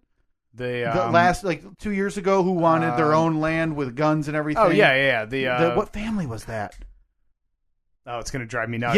Yeah. But I think people know what we're talking about. So Ruby Ridge back in 1992, an 11-day siege on this family's compound in Idaho. And this is one of those families where it was guns first and just leave us alone, essentially, though, is what the deal was. Almost like sovereign citizens. Like they don't want to answer to any authority. They just figure as long as people leave them alone, they'll leave everyone else alone. Yeah. But it all started in after the head of the family, Randy Weaver, he got charged with some firearms charges. So they went to serve a bench warrant to him, and something happened where a federal marshal shot and killed their dog, and then shot and killed the 14-year-old son. And they fired back. The marshal was killed, and they holed up in their house, and army camp essentially at the base of where these people lived. A sniper ended up shooting and killing his wife in their own home, but there was no communication, so a lot of the police did not know that. So they were sending notes because they thought his wife was the rational one that they could speak with. So they were sending notes and communication to his wife that they had just killed. So he took it as an insult, so it only got worse. So 11 days, they had to hire in civilian negotiators, Steve, to bring this man and I think it was his cousin or family friend out and give themselves up. Both acquitted, got like $3.5 million off of their lawsuit. But so they have one of the daughters on the documentary essentially saying, they killed our mom, they killed my brother, they killed our family dog. So we shot back. It's just an insane. Yeah. I mean, if you look at it from that perspective, it reminds me of the Waco thing, which I described. But I was in a documentary mood, Steve. Now I know it seems like you passed a lot of time watching documentaries, but I know that you've also been like you were talking about a little while ago. You've been rehabbing the leg. Yep. And you. Now, each, last night, usually the week or the night before we record the podcast, you'll send me an email that has stuff I want to talk about, and then has the intro, news links, and the intro. Yep. Yeah, a couple of links. And something jumped out at me when you said in your email, I met the most interesting woman in the world at the Jazzercise pool. That's right. Oh, my goodness. And I thought, well, that needs, I'm surprised that we've waited an hour and 20 minutes to get into it. Yeah, how could I forget that? But please, tell me about the interesting woman you met at the Jazzercise pool. I can only imagine her name is like Madge. I forget her. I think her name is Anne. Dolores. Her name is Anne. She's in her 70s. Of course. So this, I think. Are there any young people at the Jazzercise pool? So I go Wednesdays, Fridays, and I go early, so I can get, like I said before, it gives me a reason to wake up in the morning, and because you have to get to Denny's. Yep. Before 8 o'clock. I got to do McDonald's coffee to meet everybody reading the newspaper at 7. I've gone 3 times in the pool now, and I have seen the same 2 people all 3 times, and then 1 extra guy that I hadn't seen before. And yes, they are all older. They are the gentleman is retired. He's like 67, 68, and this woman is retired and in her 70s. Well, I'm sorry. Retired from a 9 to 5, Steve, and that's all part of the story. So I don't even know how we got on the topic. Oh, we were talking about travel because I talked about, I have a flight coming up in a few months, and I think I might keep the boot on and use crutches to get priority boarding. Yeah. Oh, that's perfect. But then I got to bring the crutches, and I got to bring the boot and figure out where to store them and all that stuff. Well, I mean, the crutches, they'll bend over backwards. Will they? Man, you might still do it. Well, because, you'll be the first one on the plane. Yeah. You can put the crutches anywhere you want. You throw them in the overhead bin. They're not going to take up any space. Right. Bags are still going to fit in. If somebody complains, you just say, I got a boot, man. I got a boot. I got a flimsy leg over here, and you're going to lecture me? Yeah. Walk a mile in my shoes. You couldn't, because I can't walk a mile. So I can't even wear shoes. I can wear one shoe. Shoes seem like a real luxury. You want to see this swollen cinder block? Oh, huh? I'll give you that. I'll give you that boot that I have at the station. I know it. That's what I meant to tell you when I was there last week or 2 weeks ago. Was I wanted to put my foot in there with my boot on and take a picture and we'll have to do that when I come back. I'll come in Wednesday and before I have the pool. When? I said I'll come in Wednesday before I have the pool, and I will. Heard that before. Heard that many times. I know, upwards of once, and I will. And we'll take a picture of my stupid cinder block booted foot, and we'll put it in that cat footwear size 80. I think I think it was like a size 65. Was or it something? Yeah, because we had said that's what we're gonna have to use to make me roller skates. And we're gonna you can't solder to rub. We'll figure out a way to attach some casters to the bottom of those. Yeah, no problem. Right. No problem. So we get to talking with Anne, and she had said, she's had some joint replacements, so she was talking about travel and how she goes, essentially can't go through the detector because they have to go wander anyway. Basically, she was telling you your future. Yes. Yeah, I'm already looking forward to double knees, all that stuff. You're going to have one of those like robo knees that can spin completely around. Yeah. If I need to walk backward 1 foot, I can. Just my foot's going to be an owl's head. It's going to be really nice. So Anne was talking about travel and how she was taking a trip to, I don't even remember where, but she was going to go meet one of her daughters in Grenada. Grenada? So she had to pack 1,000 condoms in her suitcase because her daughter was down there for like sexual awareness or whatever, going to Grenada. And she said, sure, I'll pack those. So she said... Wait. Her daughter was down there... I think her daughter works for Planned Parenthood or something. So she's like teaching a class. Yes. Okay. Yeah. Not going down there and boning around and saying, see? I was like, we shouldn't have done that. She is very sexually aware if her mother has to come down with 1,000 condoms. So she was talking about, I just splashed the 1,000 condoms on top of my bag. And how they, so she had to go through security, and then they checked the bag. Mm-hmm. And how, I'm just going down to Grenada, and she didn't explain it, so all the TSA people think she's like the horniest geriatric known to man. Good for Anne. Right. Good for you, Anne. And then she gets, so she dropped those off, and the other story was, like I said, I thought she was retired. While the pool therapist was talking to her, no, she also organizes a full nonprofit for young adults with autism. What? And like takes them on trips and like camp and sounds like the greatest woman around. Yeah, I thought so too. And then she said, if you need anything else, flip over my card. I do pottery. Wait, what? So she gave you her two-sided card? And Not me. This is to the pool therapist who knew one of her patients as a child with autism was going to pass it along. Gotcha. So she does that, and we're in the pool. She's talking to me about her PayPal account hooked to her Amazon Prime because she just got brand new knitting needles. And in my mind, this woman's 70. My parents are in their 50s, and I love them to death. But once a week or 2 weeks, I get a call from my mother saying, our printer doesn't work. Why is our internet broke? Hey, I went through 4 gigabytes of data on my phone. What happened? So while Anne is telling you about her life's travels, are you saying like, I played softball. Right. What do you say? I'm 30. I broke my foot playing softball after 3 pitches. The most I can say is, I'm 30. I've been to Vegas. Been to Vegas, Anne? Oh, well, you had a conference there? Big deal. Like she's traveling she to organized the conference. Oh, right. There. She's traveling to Grenada with rubbers, all the while working a young adult autism group around it. And does pottery for money on the side. Yeah, just make it spinning pots. I take a nap. Pots on the wheel. I can't take a nap now without feeling like a piece of garbage. Oh yeah, you're terrible compared to Anne. Oh, we all are. So I'll be checking in with Anne Wednesday morning. Oh yeah, see if she's got any things in there.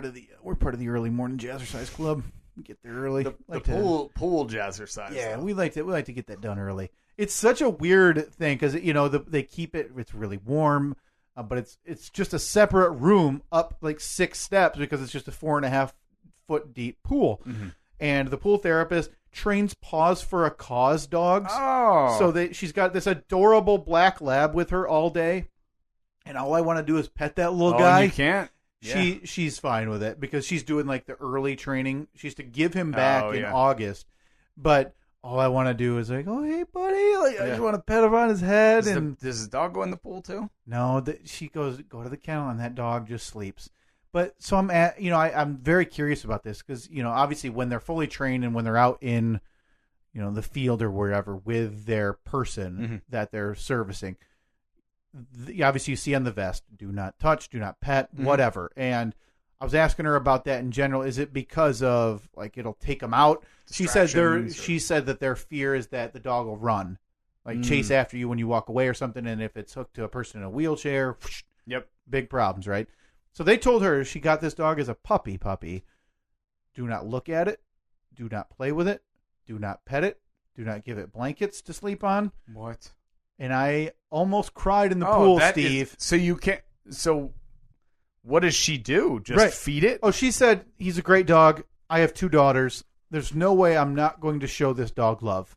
Because what does any dog?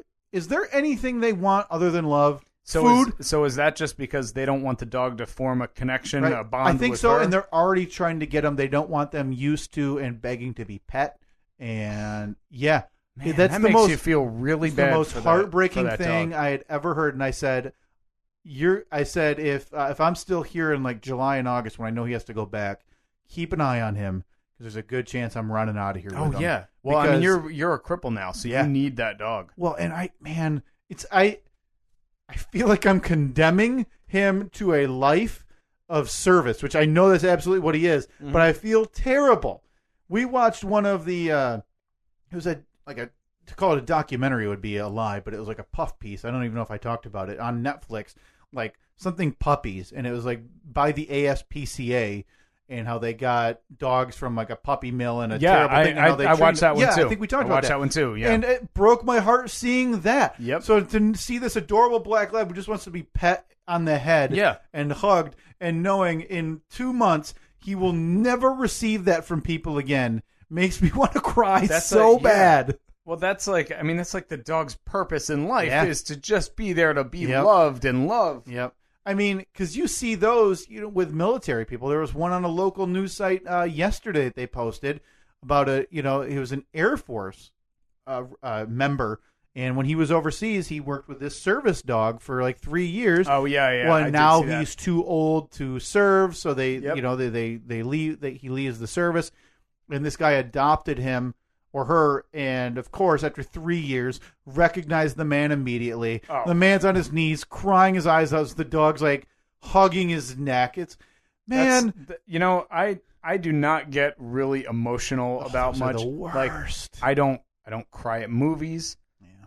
I go to funerals and I don't cry. Right. And I'm not saying that to be like macho and be like, well, yeah, I'm not. Doesn't bother me.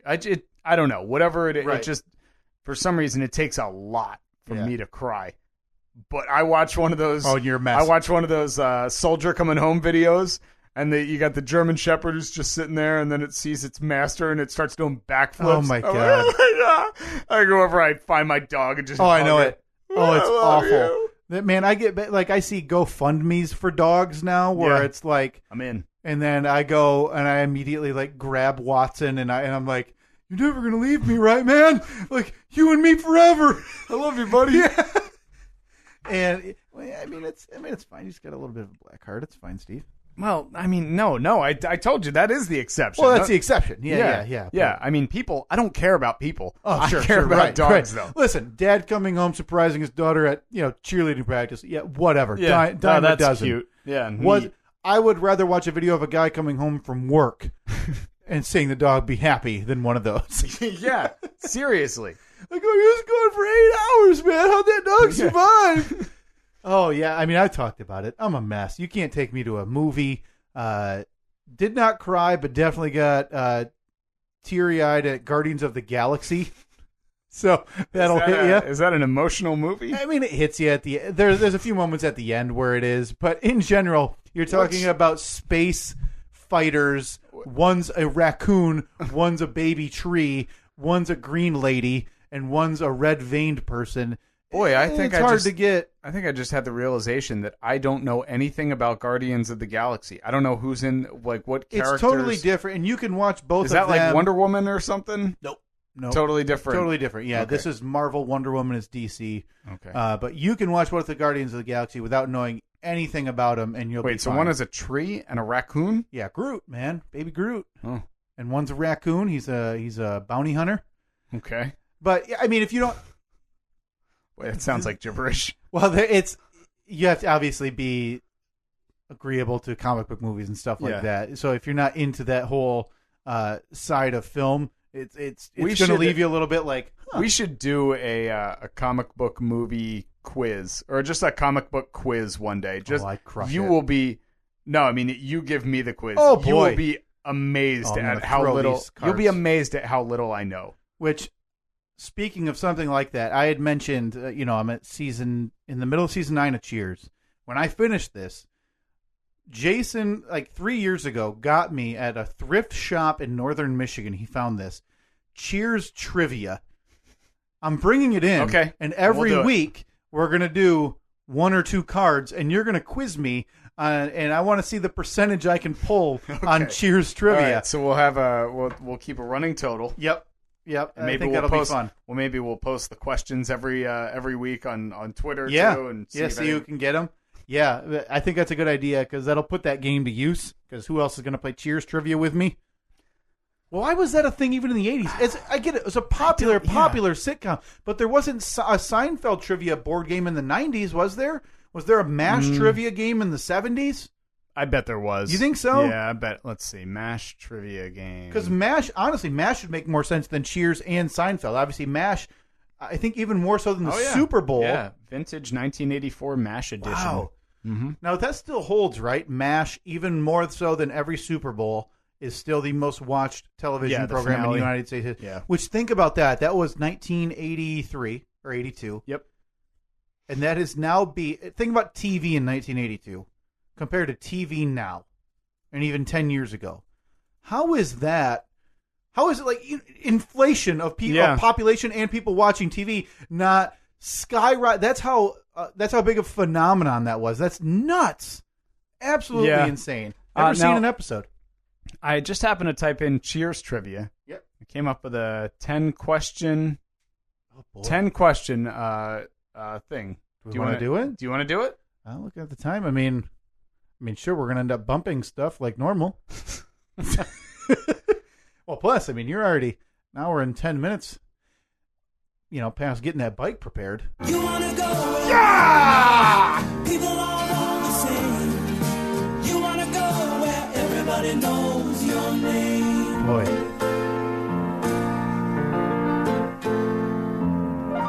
All right, for the Cheers quiz.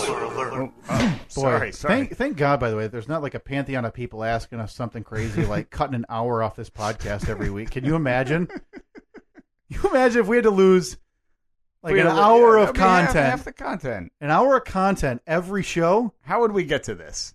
I mean, that's at the point where you just got to quit. We already have a hard enough time getting in all the great stories that we want to talk about, like you meeting jazzercise ladies. Yeah. Well, this is already shaping up to be an episode where at hour 2:10, we're going to go time for a 3-minute news recap where we don't actually talk about any of them. Okay. All right. So 10 this question Cheers trivia. this Cheers quiz comes to us from absurdtrivia.com. It's been played 631 times, has a rating of 6.39 based on 53 ratings, a 6.17 popularity, created, of course, by Super Noodle, and the difficulty is hard. Are you ready? Kyle, are you ready? I am ready. This makes me nervous because what if I bomb it and I realize this has all been for naught?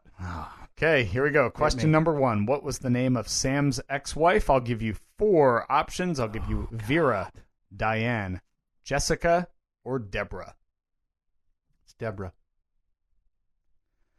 Question number 2. What is Norm's real name? Petunia, Hillary, Reinhold, or Prince?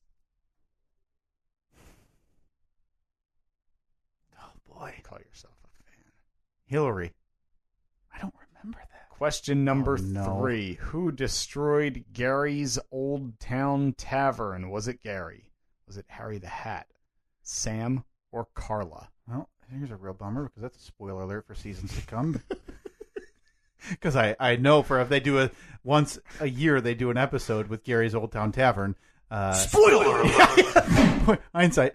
It's going to be Carla. Okay. Number 4. What was Woody's middle name? Theodoric, Thaddeus, Tiberius, or Tyrone? Tiberius. Question number 5. Fraser's first wife was Nancy G, Diane, Lilith, or Maris? See, this is where it feels like they're splitting hairs. Because in the last Cheers chat, I mentioned, and I guess they were never married, how Diane left Fraser at the altar. So it's got to be Lilith. Okay. What did Norm get tattooed on his butt? Spoiler alert. Jesus. Spoiler alert! This quiz is really screwing me over. A. Vera. B. I heart the U.S. Postal Service. C. Norm and Carla forever. Or D. I love beer. It's got to be the I Heart Postal Service. Okay. Number 7. What did Cliff get tattooed on his butt? Is that another? Yeah. Spoiler alert! Unless I slept through an entire episode where they each got a tattoo. Okay. A. Vera. B. I heart the U.S. Postal Service. C. Mom. D. Postal workers are sexy. It's got to be I Heart the Postal Service. So they both Norm and Cliff worked for the Postal Service? No, but I have a feeling it was like a drunken bet or... Okay. Who got drunk off of non-alcoholic beer? A. Woody. B. Norm. C. Fraser. D. Cliff. Oh, that's Woody. Number 9. Who was the con artist who occasionally Harry the visited... Oh, look. Yeah. Someone's got some confidence late in the game. Early, this is going to be a bad score, but yeah. Number 10, the final question. Are you ready? I am ready. Which cast member's real father played a regular attendee of the bar? George Wendt, John Ratzenberger, Rhea Perlman, or Woody Harrelson? And I know who the guy is, too. His name is Al.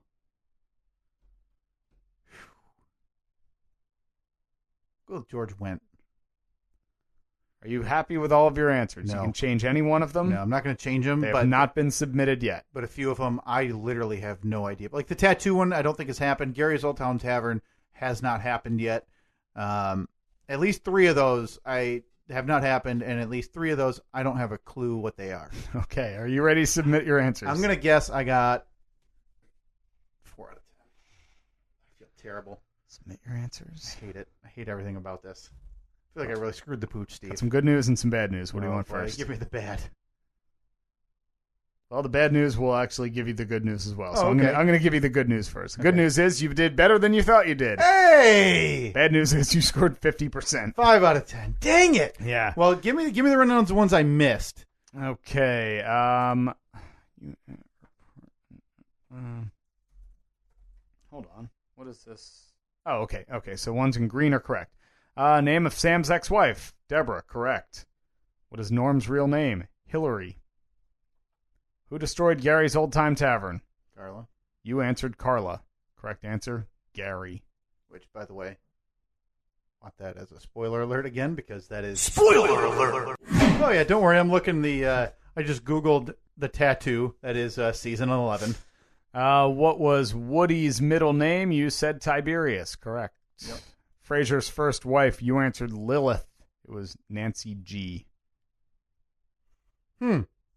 I must have missed a heck of a lot of Fraser Crane backstory about how he was married. What did Norm get tattooed on his butt? You answered I heart the U.S. Postal Service. Yep. Correct. Really? Oh, boy, What did Cliff get tattooed on his butt? You answered I heart the U.S. Postal Service. The correct answer was Vera. Huh. Who got drunk off non-alcoholic beer? You answered Woody. The correct answer was Cliff. Who was the con artist who occasionally visited the bar? You answered Harry the Hat. That was correct. Which cast member's real father played a regular attendee of the bar? You answered George Wendt.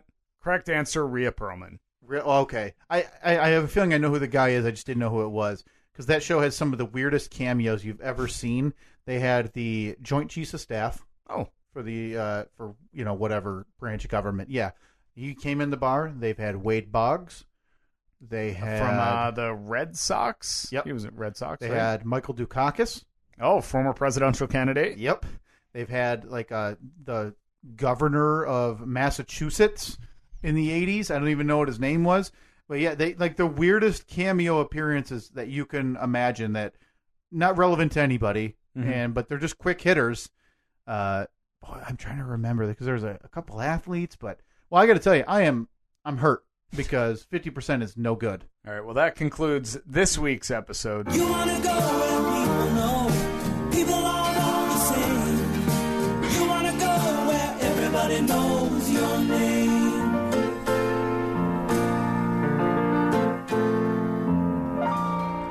Spoiler alert. Many spoiler alerts in there, so we apologize if you're 30 years behind on watching Cheers Chat. I know that I guarantee that my brother played along with that, so I'll be interested to know. Oh, I know he got more than I what did. his what his score was. I'm embarrassed because there's no excuse for me to do that. There's no excuse for me to be shooting 5 out of 10. Just a reminder, we've said it a couple times already, but June 11th, we're going to be doing a live stream. So follow us on Twitter at Stephen Kyle, Facebook.com/Stephen Kyle. Hopefully right around noon Eastern time, we're going to be sending out a link for the live stream. That it'll also be recorded. That'll be used next week as the regular Tuesday episode. So we have a couple things that, do we get to, what do you want to do here? This one, actually, we talked about on, it looks like you sent the same. Oh, that's not Oh, good. looks like well, we're the not- first one doesn't Looks have. like we're not doing that one because. I don't think the first one has video anyway. Okay. Well, here while you're figuring that out, have you seen the picture that has gone viral of the man in Alberta? Yeah. Who way more manly than me? Yes, absolutely. This picture, I'll link it in the show description. You need to look at this picture because it looks fake. It looks photoshopped. Right. And but it is completely authentic from a woman named Cecilia Wessels. Somewhere in Alberta, she tweeted this. She posted it on Facebook last Friday. It's a picture of I'm assuming her husband. It has to be, right? Well, she captions it, "My beast mowing the lawn with a breeze in his hair." This is it's one of the most incredible pictures I've ever seen. I don't know how I just clicked away from it. So it's a picture looking out like into a backyard. A guy cutting the grass and a little fence surrounding the yard, and in the background there's looks like behind him is a farm. It looks like a huge open field. Yeah. So some kind of a farm of some sort, and then like the most pronounced tornado that you have ever seen. Like fully formed on the ground, clouds probably swirling. I don't know, what would you say? Probably it's hard to tell. The perspective is weird. A mile and a half in back of him. But it is hard to tell. I would guess a mile. And this dude is just like, meh, whatever. I got to get the grass cut, so I'm going to keep cutting the grass. Like it was no big deal. So calm. Like if the thunderstorm gets too big at my house, I get nervous. Yeah. Now, this man, because that was posted by Cecilia Wessels, the guy in the picture, Thenis? I don't know how to pronounce that name. Theinis. Thenis Wessels says he was keeping watch of his surroundings and saw the twister form as the swirling connected from the sky to the ground to form the funnel. Both said tornadoes. Okay, they're originally from South Africa. They're living in Alberta now. Right. Both said that tornadoes are not common in South Africa, but Thenis said he watched a TV program about storm chasers, so he's familiar with them. That's like saying, because I watch Shark Week, I'm like a shark hunting expert. Well, that's like me saying, I fly on airplanes. I could fly an Right. airplane. Yeah, put me in the seat. Yeah, no problem. But luckily, nobody was injured. The tornado moved away. He says it looks much closer if you look at it, if you look in the photo, but it was really far away. Well, not really far away, but it was far away from us. I was keeping an eye on it. And this guy in this picture, it's hilarious because he couldn't care less about the tornado bearing down on him in the background. And he looks like, your prototypical mid-40s dad. Yeah. He's got a T-shirt tucked into jorts. Tucked into his jorts. With sunglasses on, even though there's a tornado. So we know there's no sunshine. Yeah, there are plenty of clouds. Thenis. Yeah. Thenis, or whatever your name is. Listen, he's like, Well, I got to get this done. Got to get it done, man. No choice in the matter. It's got to be done. That guy's awesome. Like I said, that's going to be linked in the show description, so definitely check that out if you haven't seen it yet. Oh, boy, that's weird. I feel like, because the email that I sent you, the second news link was correct for the Stanley Cup story. You know, there was an issue when I copy and pasted them into this. For some reason, the second one didn't come up. Oh, okay. I don't know. So I went back. I don't know if it's worth it. It made the news. Obviously, the Stanley Cup going on. This is like right now. a wrong number or something. Or yes. other. So somebody had texted. There is video. If you still have the link, or I can text it to you right now. I should still have it. They're in Pittsburgh, and a doctor who has season tickets, I think, very clearly meant to text a friend. Mm-hmm. Actually, I got it. You got it right now. Yeah. Meant to text a friend, and that text was not sent to the correct person, or a number had changed, I think is what they had determined, because this doctor could not make Game 1 of the Stanley Cup Finals. Is this going to be one of those videos where they just I hate these. Type it? I hate these so much. Worst. It's like just either make a news story of it or don't do this, where it's like side-by-side images. And it's because it's these news channels trying to get multimedia clicks. Yeah. And so you can get an ad. But so that's a little talk. That's a little business talk right there for you. But sorry. Yeah. No big deal. So this trying to doctor... get unique visitors, blog hits, posts. Galleries, you get extra clicks. We all know how it works. This doctor had texted, "Hi, Julianne, Dr. Hayward. I'm up here in Maine and Andy in New York, and my tickets didn't sell on the ticket exchange, even for a loss. I have 2 sets, one whatever," and he lists the seats. "I don't know who'd be available or interested, but we'll call if someone wants to use them and can go down there. Whatever, the whole city of Pittsburgh right now, this costs me money, but I guess people can sit outside for free. No reason they can't be used by some of the servers." So already, I don't understand what he's saying. Yeah. It's super confusing. Well, it looks, obviously he thought he was texting somebody else saying, "Hey, I got these seats. I can't use them. Can you use them? If not, I'll just give them away to will call." So very cool of him. I mean, not even asking for money. And the new phone number, the recipient of the new phone number says, "Hi, this isn't Julianne, but I'm a huge Pens fan. Would gladly use your tickets." And I feel like that was more of a joke, honestly. Sure. Yeah, exactly. It would be like if somebody said, "Hey, come out to the bar, drinks on me." It's like, okay. Yeah. I don't think there was a story like this back around Thanksgiving when this a woman sent a text to who she thought was her grandson, inviting everybody over for Thanksgiving dinner. Well, this lady, who was like an 85-year-old white woman, accidentally sent it to the wrong number. Yeah. And it came through to like a 23-year-old black kid. Yeah. And he was like, "Well, I don't think you're my grandmother because like she had sent a picture of herself too." Yeah. And he's like, "I don't think that you're my grandmother because, well, this is me." Sent a picture back. And then he said, "Can I still come for dinner?" And she said, "Yeah, of course." And it was one of those great internet feel-good stories. That's and he great. showed up at Thanksgiving dinner. That's an outstanding story. So he responds back, "Okay, I need your name so you can get the tickets at the will call window. Why you've got Julianne's phone," obviously, tongue in cheek. Yeah. And at that point, I'd be like, whatever, you know, funny. And she immediately responds, "Are you being for real?" As we listen to this, no doubt Kevin MacLeod song. And then he said, "Oh, I think she blocked out her name. Oh, I'll text you back in 5 minutes," he said. And she said, "You would make my year if you're not messing with me." And the lack of communication here would infuriate me because I would be like, wait, is this a done deal? Yeah. Yes or no? But there's no communication. Well, I guess, I mean, from her standpoint, what have you got to lose? Right. Just I mean, go. Even if he says, "Yeah, tickets are at will call," and you drive there and you find out it's a big joke. Yeah, kind of inconvenient. You're probably out an hour of time and, some scrambling around to try and get someone to watch the kids or whatever. But, yeah, I mean, it that wasn't the case, though. He said back, "So just tell me it worked and you're in. I wasn't kidding at all. If you had any trouble, text me."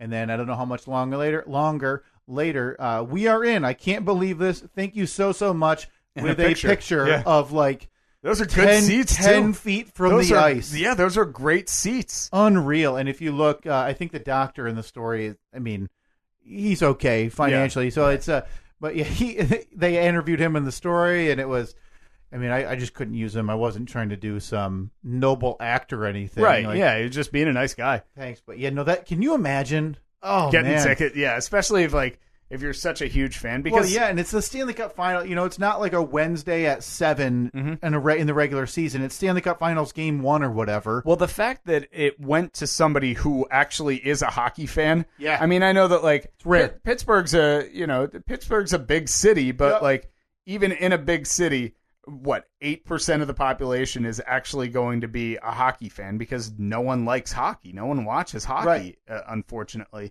So for it to go to somebody who actually is a fan and could use the tickets, that's awesome. Yeah, that's great. What a nice story. Yeah. Like you always want that stroke of luck. When we see stories that are actually nice every now and then. Yeah, and the ones that don't end with a surfer hitting his head and dying.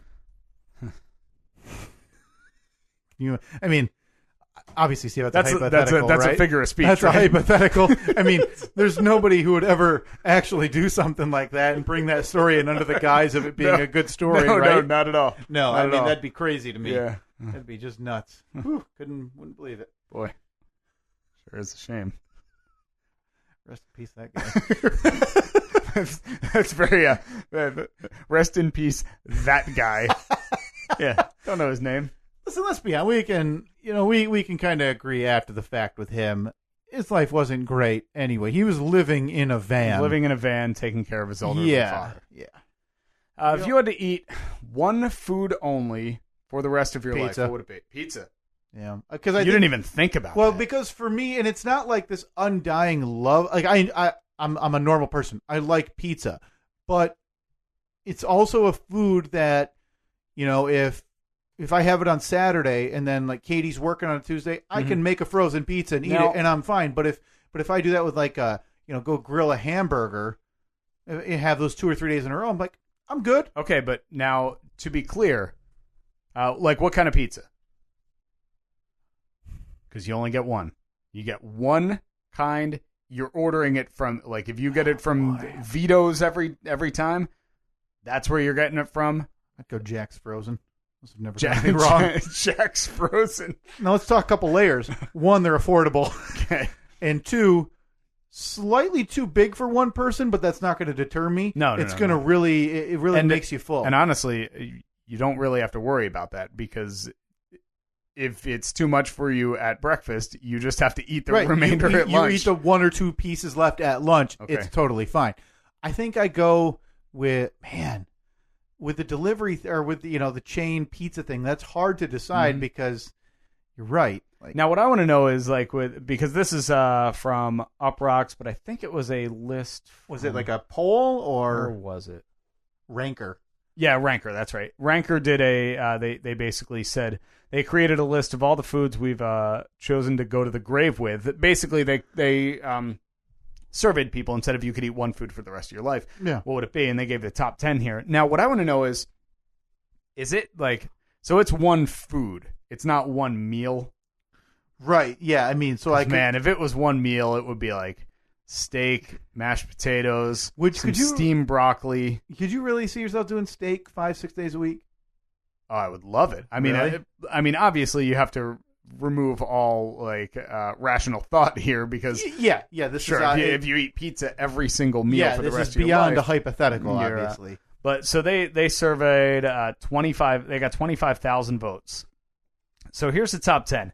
Number 10, I can kind of take it or leave it. Macaroni and cheese, as long as it's Kraft and not what we're looking at here. Yeah, this is like some gourmet. I'm sure designer. that'd be fine, but there's something special about a Kraft macaroni and cheese with the powder cheese. Oh yes, and the cheese-like product. Yeah, and you do 2% milk on that. If you do, yeah, of course. You wouldn't want to go whole milk and be a slob. Can you imagine whole milk? You're drinking creamer. And I'm saying this directly to Jason and his stupid face, who drinks whole milk by the gallon. Oh, boy. God, I don't think I've had whole milk. I think I remember going away to college, and we'd go to the dining hall. Yeah. And I remember, they got all the different cereals you can have, and I remember pouring whole milk on it, and everybody looking at me like I had 1,000 heads. They're like, what? Whole milk? Now, what are you doing? If you had to I haven't had it since. If you had to drink a gallon of either whole milk or skim milk, what would you do? Oh, skim. Would you really? Yeah, I'd definitely. go whole because I feel like whole you can use that with baking and things like that. Whereas if you use skim milk, it's cream water. That consistency of skim milk grosses me out. Can't even look at it. Yeah, I mean maybe a 2%. Like if I would say that the universal It's 2. Yeah, the universal go-to milk is 2%. Yeah. But I think it also when you grow up too. My house always had 2%, and I'm not a big milk guy, but 2% is what I default to. Jason grew up, he always had whole milk in the house. Yeah, that's what he drinks now and likes it. Builds strong bones. Yeah, he's a strong man. No doubt. Can't really argue with the. Not going to have any random snapped elbows or ripped Achilles. Yeah, right. That's not a bone. I know. I'm just saying. I see him at playing softball every week. That's a guy right now snagging grounders and fly balls in the field, and I'm the one who's hopping on one leg at the cage, saying that was a bad call. So I think I know.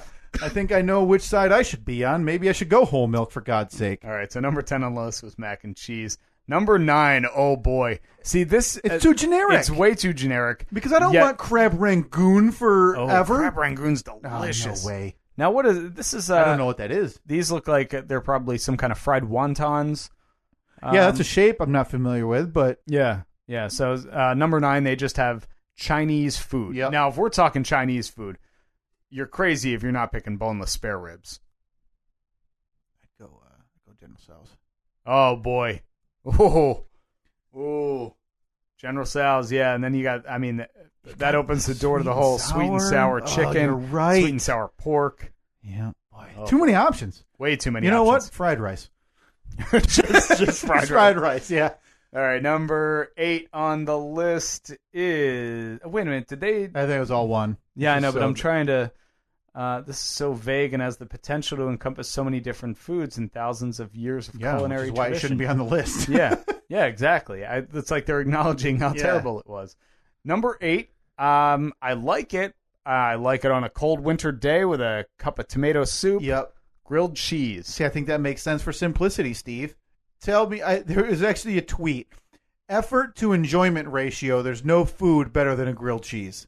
Yeah, you're making a cheese sandwich and throwing it in a frying pan. It's like 4 minutes. Yeah, a little extra butter. Boom, Yeah. you're done. We actually we have a group of friends. Look great, by the way, on that They picture. do. Look at how Holy golden, cow. crispy that Where is that and how long to drive there? Oh, man, look how much. There must be That 50 cheese is- 50 pieces of cheese on there. Oh, for God's sake, Steve. We have a group of friends that for a while, we haven't done it in a while, but for a while we would get together once a month and do like a friends dinner type thing. Oh, yeah. So every month it would have a different theme. Like we had Italian food, we had a Mexican night. Nice. And one night we did grilled cheese night. And everybody always brings a dish to pass. Yeah. So it was great because everyone just had to bring a loaf of bread and Like a different type of cheese. Yeah, and a different type of cheese. It was the greatest Oh, night boy. of my life. Yeah. Boy, I've done not to a part of that degree at my brother's. It's been a few years now. We've done a deep fry day a couple times where bring a dish to deep fry. Oreos, yeah. pickles. I brought Little Debbie brownies. Oh, how'd that work out? So do you batter them delicious. first? Or? Always batter them. So obviously you got the pancake batter that you roll it around in, then dip it in the deep fryer. So you got your chicken, you got your pickles, you've got your Oreos, you've got obviously your Little Debbie brownies. Sure. We tried Peeps, those dissolved. We tried Nothing left, huh? baby like little Milky Ways, but those have to be like frozen, I think. Oh, okay. Those looked like dog poop in the bottom of the tray. So, but Twinkies obviously were a big hit. Oh man, that's a mess though. You leave that day and you're done for about 3 days. How about deep fried grilled cheese? That sounds so Imagine good. that. Oh, imagine that. That sounds so delicious. But yeah, I'm with you. The photo that they have. That of grilled picture is cheese ruining me. I one can't of the- look at it. That's incredible. That looks so good. And then you move up. Look, that's the grilled that's cheese. what I make at Yeah, home. That's what I Yep. make. Yep. Where half the cheese is all over the frying pan. Yep. On a sad And plate. I usually just by scrape itself. it up and stack it on top Yeah, of the just sandwich. whatever. It's extra cheese. All right, down to number 7. Whoa, boy. Hard to argue with this. Yeah, it is. French fries. Now, if you were to rank, if you can go ahead and Google rankings for side dishes, Steve, I don't think you're going to get a different number 1 than No. French fries. Now, in recent definitely years, not. you see a real rise in homemade chips, and those are fine with a sandwich. But is there anything that you want with a burger other than a nice side of French fries? Nothing at all. Delicious. Oh, so good. Weird So picture they good. chose. Weird picture. Oh, Yeah, no, it that's is. Now that right there, though, that the problem there is that I guess it's not hardened. It looked hardened to me at first. Yeah, it looks like they have And some... what's up with that powdered sugar? I don't think... No, I think that's... I'm assuming that's like a Parmesan cheese. Oh, okay. I would think. But it does look like powdered sugar. Yeah, that made... I had a double take there. But who knows? Maybe it is. Maybe it's some weird hipster millennial Now, so we're thing. nearing the top 5. We're missing, hamburgers. You're missing pizza. Yeah. Desserts. No desserts. I'm surprised that there hasn't been any like red meat, like steak, filet mignon, or something like that. I'm surprised there's no desserts. All right, moving along. Number 6, fried chicken. And look at that darn picture. My goodness, that is red fried chicken. That looks delicious.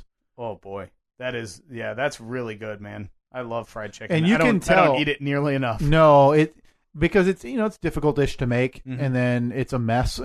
Yeah, but boy, that looks great. It does look good. And you can always tell a good piece of fried chicken because it's much darker. Mm-hmm. That the skin on it is like more than brown. Yeah, it's a red. Yeah. All right, moving on. Man, I kind of feel like this is something that has jumped the shark.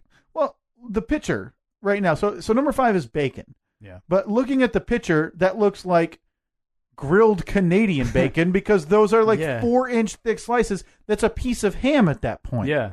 It's a bad picture. Yeah, bacon. I don't know, man. After they once you start seeing like bumper stickers that just say like I love bacon, and there was a show on Food Network, maybe it was called like the United States of Bacon. Yeah, and it was just bacon this everything. Fat guy going around and eating bacon everywhere. Come on, like it's jumped the shark a bit. Yeah, on principle, at a breakfast buffet, 60% of my intake will be bacon. As long as it's crispy. As long as anybody who wants floppy, like I don't need bacon that resembles my leg. I want to be able to hold bacon in between my thumb and my pointer finger. And have that stand straight up. Yep. And no breeze is going to knock it over. There's nothing more satisfying than that crunch when you've got slight black on the edges, that nice dark red in the center, and you that first bite and it's that crunch, but then the meaty flavor center. explosion. All right, maybe bacon hasn't jumped the shark. Well, but we're talking different. We're not talking like the bacon flavored vodka. We're talking strips of bacon. Yeah. Alone, I don't need bacon flavored bread. I don't keep all your stupid stuff away. Look, I just made like bacon cake. Yeah, shut up. Yeah, no, that doesn't belong in my cake. I want 2 things on my cake: frosting and sprinkles. Yeah. All right, moving along. That was what number was that? Was that 5? Number 5. Number 4. Now you're talking my language. Oh boy, spaghetti. Look at that. You know who thinks that spaghetti is very fairly placed on this list? Steve E. Tortellini. And the Tortellini family, I can only the whole assume. Tortellini family. That you are in the presence of a spaghetti denier. No thank you. Hard pass.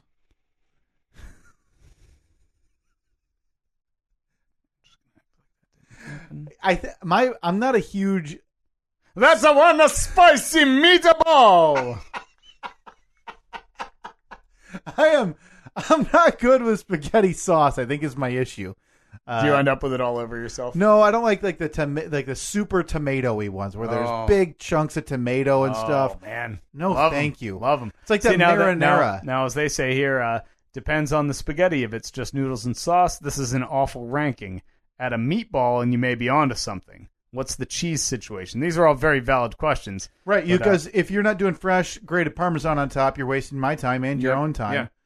And if you gotta twirl, of course. Yep. You gotta twirl with a spoon. Yeah. Like you twirl with a spoon, really. Well, you take the fork, you scoop it up, then you jab it into the spoon and use the spoon. Now I normally don't use the spoon. Yeah. But like I would get yelled at as a kid if I didn't twirl. Especially by because it's the slurp at that point. Yeah. What's your stance on breaking the noodles before you put them into the pot? Well, you just need to get a bigger pot. Yeah, but you're eliminating the need to twirl that much if you already eliminate the size of the noodle. You already denounced my heritage. I took a pot shot at Italy. This is all on me. Yeah, that boot. Italy, the boot's gonna kick your ass. because of that. So you might want to keep your mouth shut. All right, number 3 on the list. Finally, we have a dessert. Ice cream. Okay. Boy, let's talk flavors a second, Steve. Mm.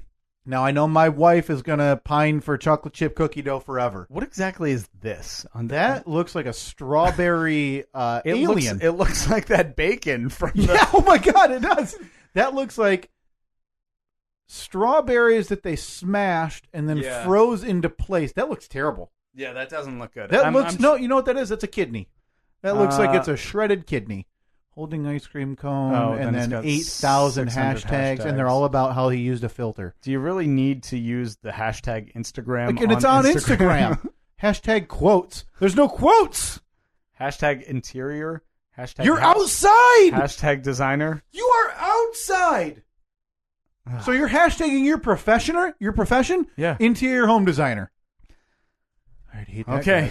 guy. Yeah. Now, if we're talking ice cream flavors, for my money, it doesn't You get. say mint chocolate chip. That door's opening, and I'm never sitting in this chair again. No, I enjoy a mint chocolate Okay. chip, but I feel you give me anything that is a chocolate peanut butter combination. Right. For my money, doesn't get any better. Yeah, I mean, we're talking like a nice Moose Tracks. Yeah. With those peanut butter cups in there with the caramel swirls. Yeah, but I'm very particular about the peanut butter. You don't cups. like the cups? I do like them as long as they're like the quality, like as long as they're like a Reese's brand. Mm-hmm. But I hate the knockoff ones because they never taste the same. Right. They just don't like Reese's peanut butter is Reese's peanut butter for a reason.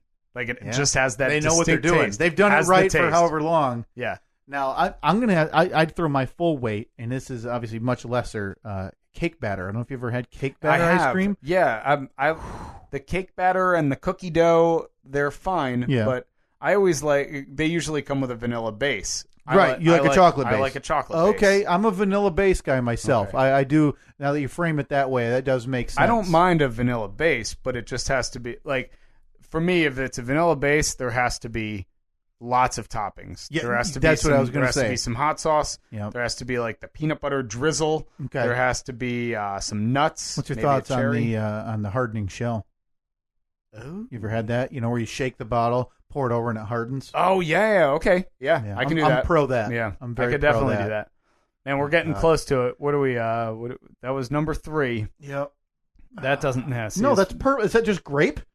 No, that doesn't look What good. does it specify what flavor that is? So it's like a purple, like a lavender. Yeah, it's Lavender Farms actually. Ice cream, teas, oils, and lots. It doesn't say the flavor, and again, 8,000. Oh, hashtag farm, hashtags. hashtag flavors of Tasmania, Hashtag smudge eats. smudge eats. Okay. Yeah, All right. I would appreciate to know what that flavor is, but it's just purple. Hard pass. Number 2, and finally we have a Oh, red there's meat. your red meat. We got a red meat. There's your It is dead animal. simply steak. Look at that. Look at those two steaks there. Now, That's off of like a mastodon. Yeah, those bones don't make sense. It's the biggest steak I've ever seen. I would venture to call those medium well, Steve. There are way too many black burn marks to call that anything less. Yeah, it's probably medium. At low, a medium. At worst, a medium. Now, that is something that I could eat. That it does look good. It does look really good. I would definitely try it. Although that's such a thick steak that I bet the inside's still pretty You're probably thin. right. In that center, that thing's gonna be the blood of its ancestors. Yeah. But yeah, I mean steak that's such a broad category though. No, I mean filet mignon. Yeah. It's I mean, hard to beat it's not that. a shank steak or something. You know, you're not gonna pick that. Yeah. I mean, that leaves only one logical choice for number 1. It has to be pizza. I would think so. It's got to be. I mean, it's such a That's go-to. a broad food group that everybody, you know. Tell me the last time you heard somebody say, "Nah, I'm good. I don't like pizza." Yeah, I believe Hitler said that right Yeah. before he put the gun to his head. No, I mean, was that now? If somebody didn't like pizza, is that more or less offensive than somebody not liking spaghetti in your Italian heritage? probably less. I would say spaghetti was more of a staple Okay, than pizza. okay, so I'm worse than Hitler. Yeah. Okay. Oh, yeah, much worse. That kind of goes without saying. Yeah. All right, so let's move on to the number. Hey, there it is. Yeah, You were got to be right. number 1. Oh, Now, come on. okay. No. Nope, delete No, it. got a problem here. Empty I'm it. assuming your problem is Close the same the as my window. problem. Hit the close music. We're getting out of here. So you see in this picture, it's a beautiful slice. Well, it's not a beautiful Well, slice. it's a slice of But pizza. look at that crust, the flakiness, the pepperonis I'll look tell you beautiful. what's good about this. All across the top, the crust is gold. good. And then take a sharp turn and work our way down the left-hand side of the slice. Those nice That's pepperonis. good. Nice, beautiful slices of pepperoni. But then the whole right side of that slice covered in pineapple. You know, that's the call to action this week, Steve. Hashtag no pineapple. Hashtag no pineapple. And if anybody's still tuned into this nonsense after 2 hours and 13 minutes, hashtag no pineapple on Facebook and Twitter this week whenever you tweet at us. Because that is... Now, what is this nonsense below it? Is that are those scallops? Are those scallop potatoes on the middle of that pizza? Did they seriously pick, like, it's the number one thing on the list, and they picked the two most terrible pictures of pizza that have ever been made. This is some stupid hipster I'm trying to pizza. figure out what that is, because that looks like... there's obviously a green... I'm guessing that's kale. I honestly do think that's kale. This could be... Kale and potatoes is what it looks like to me. No, I'm thinking maybe eggplant. Burn it. Burn it to the ground. Oh, absolutely terrible. Now, the one on the top right looks nice. That looks like a pepperoni with fresh mozzarella. No, it's got onions on it. That's onions? Yeah, see these? I these can see are that. Yeah. onion slivers. And we all know onion overpowers everything, and it ruins the God, foods. seriously. Thanks Ranker. a lot, Uproxx. How to just screw this up? Like, just go to the stock image service you have and type in regular pizza. I would have preferred clip art pizza that over this nonsense, hipster BS. Because look at what he's drinking. That looks like a weird smoothie of some sorts too. Like, this is the dumbest thing ever. my new pizza bacon smoothie. Yeah, and of course, it probably does have bacon in it. And of course, in middle of New York City, Hipsterville. Oh yeah, and this pizza, it's like, oh, it's such a good deal on Tuesdays. You can get it for only $28. Yeah, and it's like 8 inches. Like, you're going to be real happy. It's an 8-inch pie. It is like extreme thin crust. Yep, it is. Yep. So it's basically the amount of dough that you'd use in one piece of bread. Man, looks well, I awful. agree with pizza, but I disagree with these pictures. Boy, they really ended that one with a whimper, didn't they, on Yeah. that? Thanks a lot. Ugh, not good. Not good at all. Embarrassing finish. But again, I'll post that up in the one show dessert, description. one red meat. Kind of an upset. Yeah, I figured cake would be on there. Right. Like, I don't know, some kind of cookies or... Chocolate? Yeah. Some type of chocolate Oh, yeah, on just there? chocolate. Oh, man. All right. No, I'm hungry. Yeah, me too. But we got some stuff to do first. we do. Before we are we just gonna call it here? We're gonna hit the fast five? I mean, that's up to you. I know my Fast Five is just the news everybody's heard this week. I know mine. Like, unless you want to hear us rehash our thoughts on, what's going on in the political world and with Kathy Griffin and all that nonsense. So are we skipping fast five? Hit it. We'll make it fast. No, we won't. Fast five. Very fast. 1, 2, 3, 4, Fast 5, 5, 5. 4, 3, 2, 1. Am I up? Yeah, you're up. Make it Okay. a fast 5. All right, Kathy Griffin. Oh, thank goodness. Hopefully her career is ruined. Kofefe. It's a typo. Let's not act like it's anything more. Wonder Woman. Oh, tremendous. I can't wait to see it. I'm so happy. Bill Maher. Oh, God. I wish he would go away forever. His nose bugs me. And Bill Cosby. Oh, yeah. Boy, that's finally starting, isn't Yeah. it? The Wheels of Justice. Very slow. Boy, it sure seems like it. But yeah, Bill Cosby, the sexual assault trial has begun. It started, I think, today, right? Yeah. Yeah, the accused arrived to the Montgomery County Courthouse in Pennsylvania, arm in arm with his TV daughter, Keisha Knight Pulliam. Yeah. But yeah, so that sure came out of nowhere too. It's been slow. The crazy thing was, it was the comedian. God, what was his name? Who was it that his video went viral of him talking about Aries? No, not Aries. No, not Aries. Hannibal Spears. Buress. Hannibal Buress. Yeah. Yeah, the great radio show guest. Yeah, not exactly the best hilarious, guess, but the hilarious Hannibal Buress. he was. What was it? Probably 2 years ago at this point. Yeah. He was on stage and Brought it back into the limelight. and just did something that I believe was part of his bit, Mm-hmm. where he talked about, like, Bill Cosby raped people. Google it. Look that up. Yeah. And somebody just happened to be recording, posted it to YouTube while the video caught fire. Yeah. And here we are. Accusers came out of nowhere. 2 years later, 30-some accusers, and Bill Cosby's career ruined. safe to say. And for good reason, I think. Yeah, he actually had a TV show in development at that point. Yeah. Again, guy in his 70s. He had a TV show in development. Obviously, Bill Cosby's career more than done. Yeah. Before that, we had Bill Maher. Boy. Yeah, and you know what? I think the frustrating part for people with him in hot water, if you hadn't paid attention, for dropping the N-word on Real Time with Bill Maher. I have the clip if you want to play it real quick. Yeah, we can play that. Let's you got an ad first? see. No, it's coming out. Let me jump ahead. Right here. But, yeah, has not received any backlash. Well, backlash, but no repercussions. You're welcome. We'd love to have you work in the fields with us. He was, let me see. He was interviewing Nebraska Senator Ben Sass? I think so. Or Sassy, S-A-S-S-E. Yep. And the senator said something to him about, like, oh, you should come out to Nebraska more often. We'll have you, you can come out and work in the fields. Obviously, Nebraska, huge farming industry there. To Nebraska more. You're welcome. We'd love to have you work in the fields with us. Work in the field. That's part of that. That's Senator. I'm a house. Oh, boy. Oh, boy. Yeah. And the way he did it with the, like a drawl or an accent. Yeah. Yeah, not good. And that's what no repercussion. I don't think HBO's announced anything. Well, HBO did make a statement. They made a statement, but they made nothing. Kathy Griffin got suspended or fired from CNN. Mm-hmm. Kathy Griffin said comedy shows canceled. Essentially her career is almost over. Sure, but look at it from HBO's perspective. Now, trust me, I am not defending at all what he says. With Kathy Griffin, CNN says, Kathy, you're gone. Yep. She's out of her one night a week or one night a year New Year's gig Eve thing. Yeah. Firing Bill Maher. You got to fill an hour every Friday. There's a bit more on the line for HBO than so. I'm not surprised, but yeah, they issued a statement saying that it was disgusting, and his comments were. And did he apologize?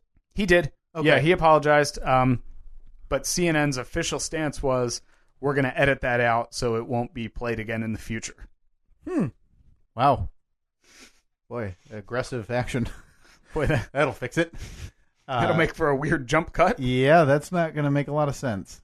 All right, so yeah, that was pretty terrible. I don't know. Do you something will happen, right? There's got to be more backlash than that. But now again, this only happened on Friday. Yeah, it's now Monday. It's a show Friday, and they always say that the best time for something bad to happen is on a Friday night because the news cycle's over. Yeah. Yep. And then obviously with the Manchester and the London thing going down, it kind of got lost in the limelight. This will be one of those things that like it'll kind of go away, and then like 2 weeks from now, all of a sudden something will go viral again related to that, and he'll be fired. Boy. Before that, we had Wonder Woman. Yeah, obviously, my wife very much looking forward to that. We didn't get a chance to see it this weekend, which is pretty rare. Made like $100 million. $100 million movie, critical, absolute success. Mm-hmm. People love it.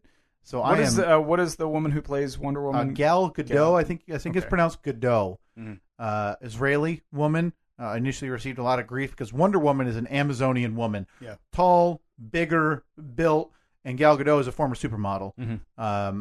Skinny, but tall.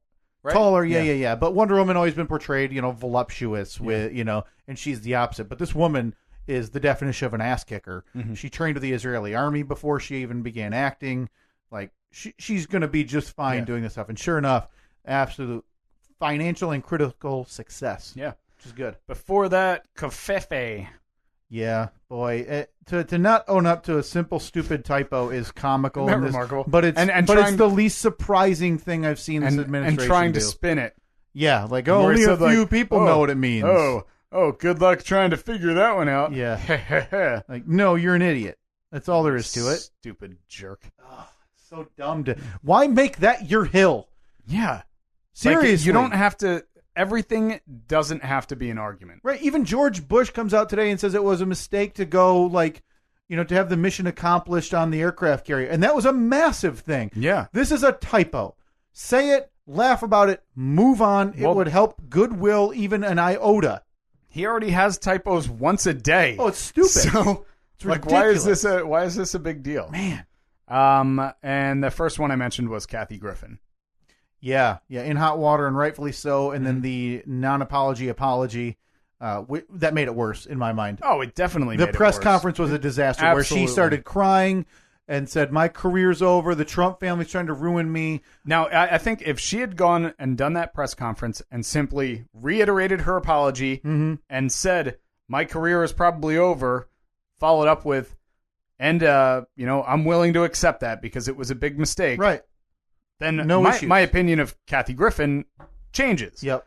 I mean, I still think she's an idiot for doing what she did. Yeah, that's a terrible. And- That's a dumb decision, and it's just as dumb by the photographer who, they both had this idea. They videoed Photographer, it. yeah. I mean,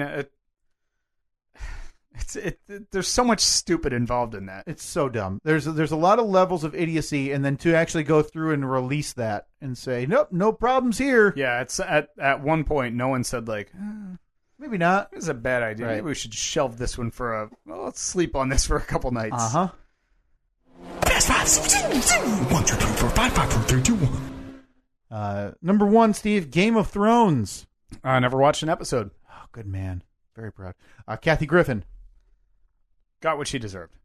London Bridge. Terrible. God, when is it going to stop? Bill Maher. Bill Maher, I think he's going to have a rough week. Yeah, rightfully so. And lastly, Wonder Woman. With all the press surrounding it and seeing that it did $100 million, I'm tempted to. Can I see this one?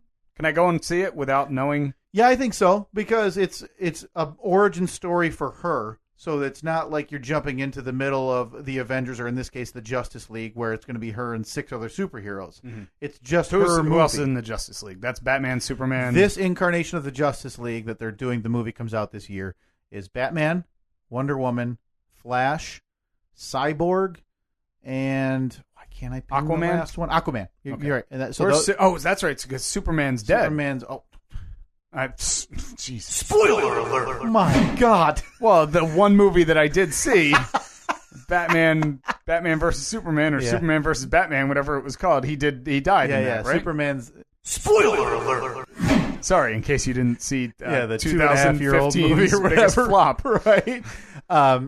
Again, obviously Katie's a massive Wonder Woman fan, has the tattoo on her arm of Wonder Woman, and I hear it's tremendous. I cannot wait to see where we're going. I said she was away for the weekend, so she comes home tomorrow. We are seeing it first thing like Wednesday when I got pulled. I'm going radio show, obviously, first and foremost. Gotta go see Anne in the aqua sizing pool. And then I gotta go see what hijinks Anne's gotten into. And then we're going to go hit Wonder Woman. Before that, I mentioned Bill Maher. We've talked about him pretty extensively. Before that, London Bridge. Oh, man. The second attack in a week. Absolutely awful. But it feels like the first one obviously took some planning.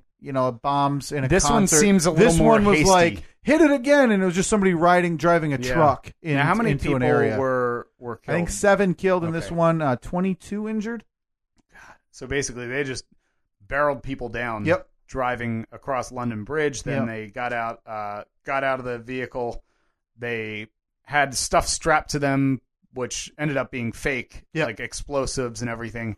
And then went into a cafe restaurant and just like stabbed people. Yeah, stabbings. I forgot about With the stabbings machetes. parts. Yeah. Oh, Insane over there right now. absolutely terrible. Before that, Kathy Griffin, we talked about her extensively.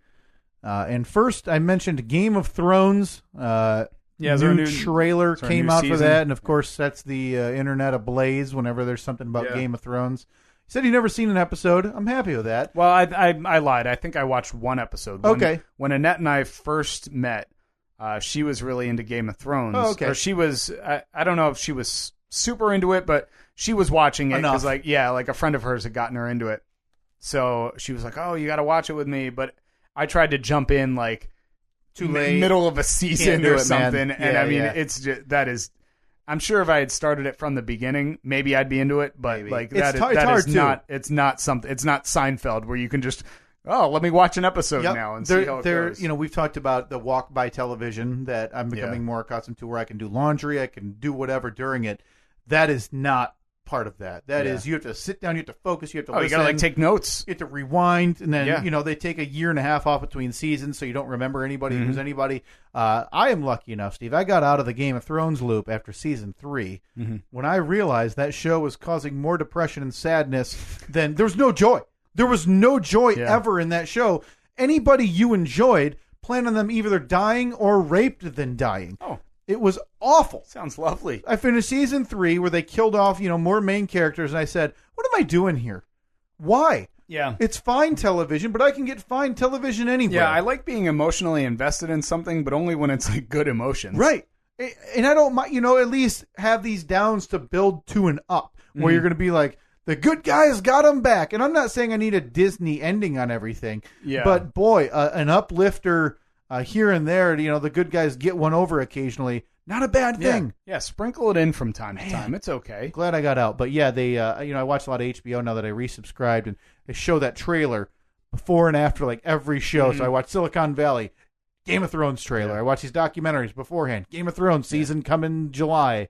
God, I love Silicon Valley. Isn't that great? It's going to be terrible when I don't even want to talk about it. TJ Miller. Talk about it. TJ Miller Heartbroken. leaving for, what will that be, season 5? I think we're in This is season 5. 4. Yeah, for season 5 he'll be gone. Do yourself a favor. If you haven't watched Silicon Valley, go onto HBO and watch the first couple seasons. It's an easy watch because they're only half-hour episodes. 10 episodes a year, 8 to 10. But watch them. It's weird, though, because you tipped me off to something that I never really noticed before, even though I kind of subconsciously noticed it. And for about 2 weeks, it bugged me.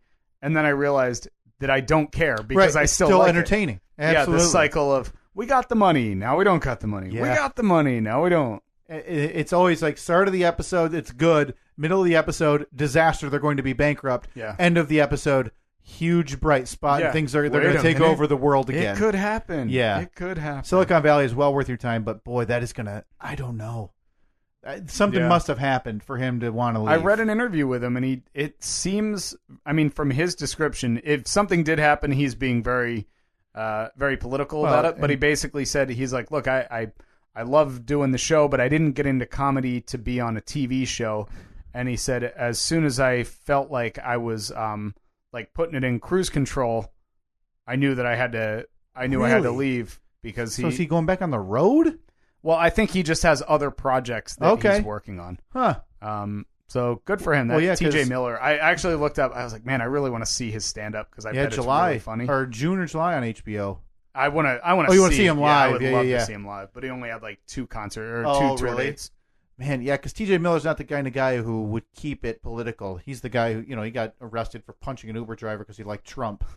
So, if things went south, I'm sure he would have said so. All right, well, oh boy, that might be a record. 230. Huh? When we were at 108, I was like, man, I think this one's gonna be like. This is gonna be kind of short. Better wrap us up. We got daylight losing. Your bike is only half built.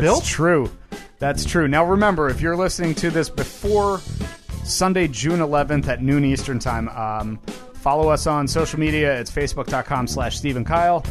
On Twitter @Steve and Kyle, and keep an eye out sometime on Sunday. And we'll probably remind you leading up to that too. We're going to be tweeting out info on how you can watch our live stream on Sunday, which will then be next Tuesday's podcast. So again, facebook.com/Steve and Kyle, on Twitter @Steve and Kyle, and you'll get all the info for the live stream. Yep. And as usual, download, subscribe, and review the shoe. Review the shoe. If you got some nice shoes, review them. You should do that also. Because I just got a new pair, but hey, I'm gonna need a new pair eventually. Did you go with a nice Sketcher? No, I went with a Sperry. Oh, okay. Yeah. Nice brand. Love the Sperry. So download, subscribe, review the show. Some would say shoe. Yep, some would say the shoe. In iTunes, Google Play, TuneIn, Stitcher, and Libsyn. StephenKyle.Libsyn, LIBSYN.com. Again, Facebook.com/Steve and Kyle. On Twitter @Steve and Kyle. And we will talk to you next week, Sunday. Yeah, Sunday June and 11th. or Tuesday. Yeah. So take care. Have a good week. Keep spreading the word.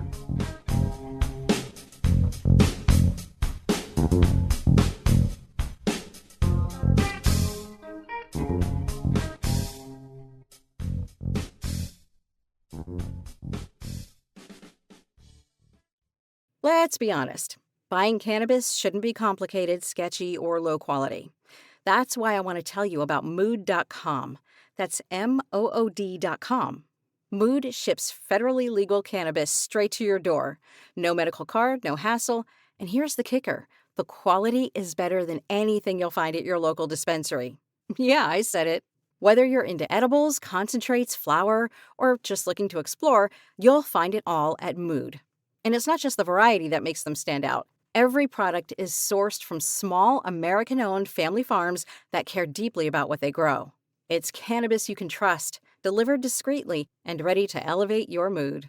And because you're a listener, you get 20% off your first order. Just head to Mood.com. That's MOOD.com to get started. Did you know Walsh College is home to a #1 ranked doctoral program by Forbes? That's right, you don't have to leave Michigan to earn a world-class education. Walsh's flexible programs let you study from anywhere, so you can grow your career and stay connected to your community. Designed to fit your life, enroll in the doctoral program at Walsh that meets you on your terms. Learn more at walshcollege.edu. Walsh College. Real-world education, real-life results. Have you wondered how to give your trees a facelift? How to properly prune your trees or how to safely prune branches out of reach? Bartlett Tree Experts can help. Our certified arborists use the latest techniques and equipment to safely prune, trim, and remove trees and shrubs to meet your goals. Bartlett Tree Experts has over 100 years of experience. You can trust us to provide expert advice and top quality service with safety above all else. Contact Bartlett Tree Experts at bartlett.com today and give your trees the care they deserve.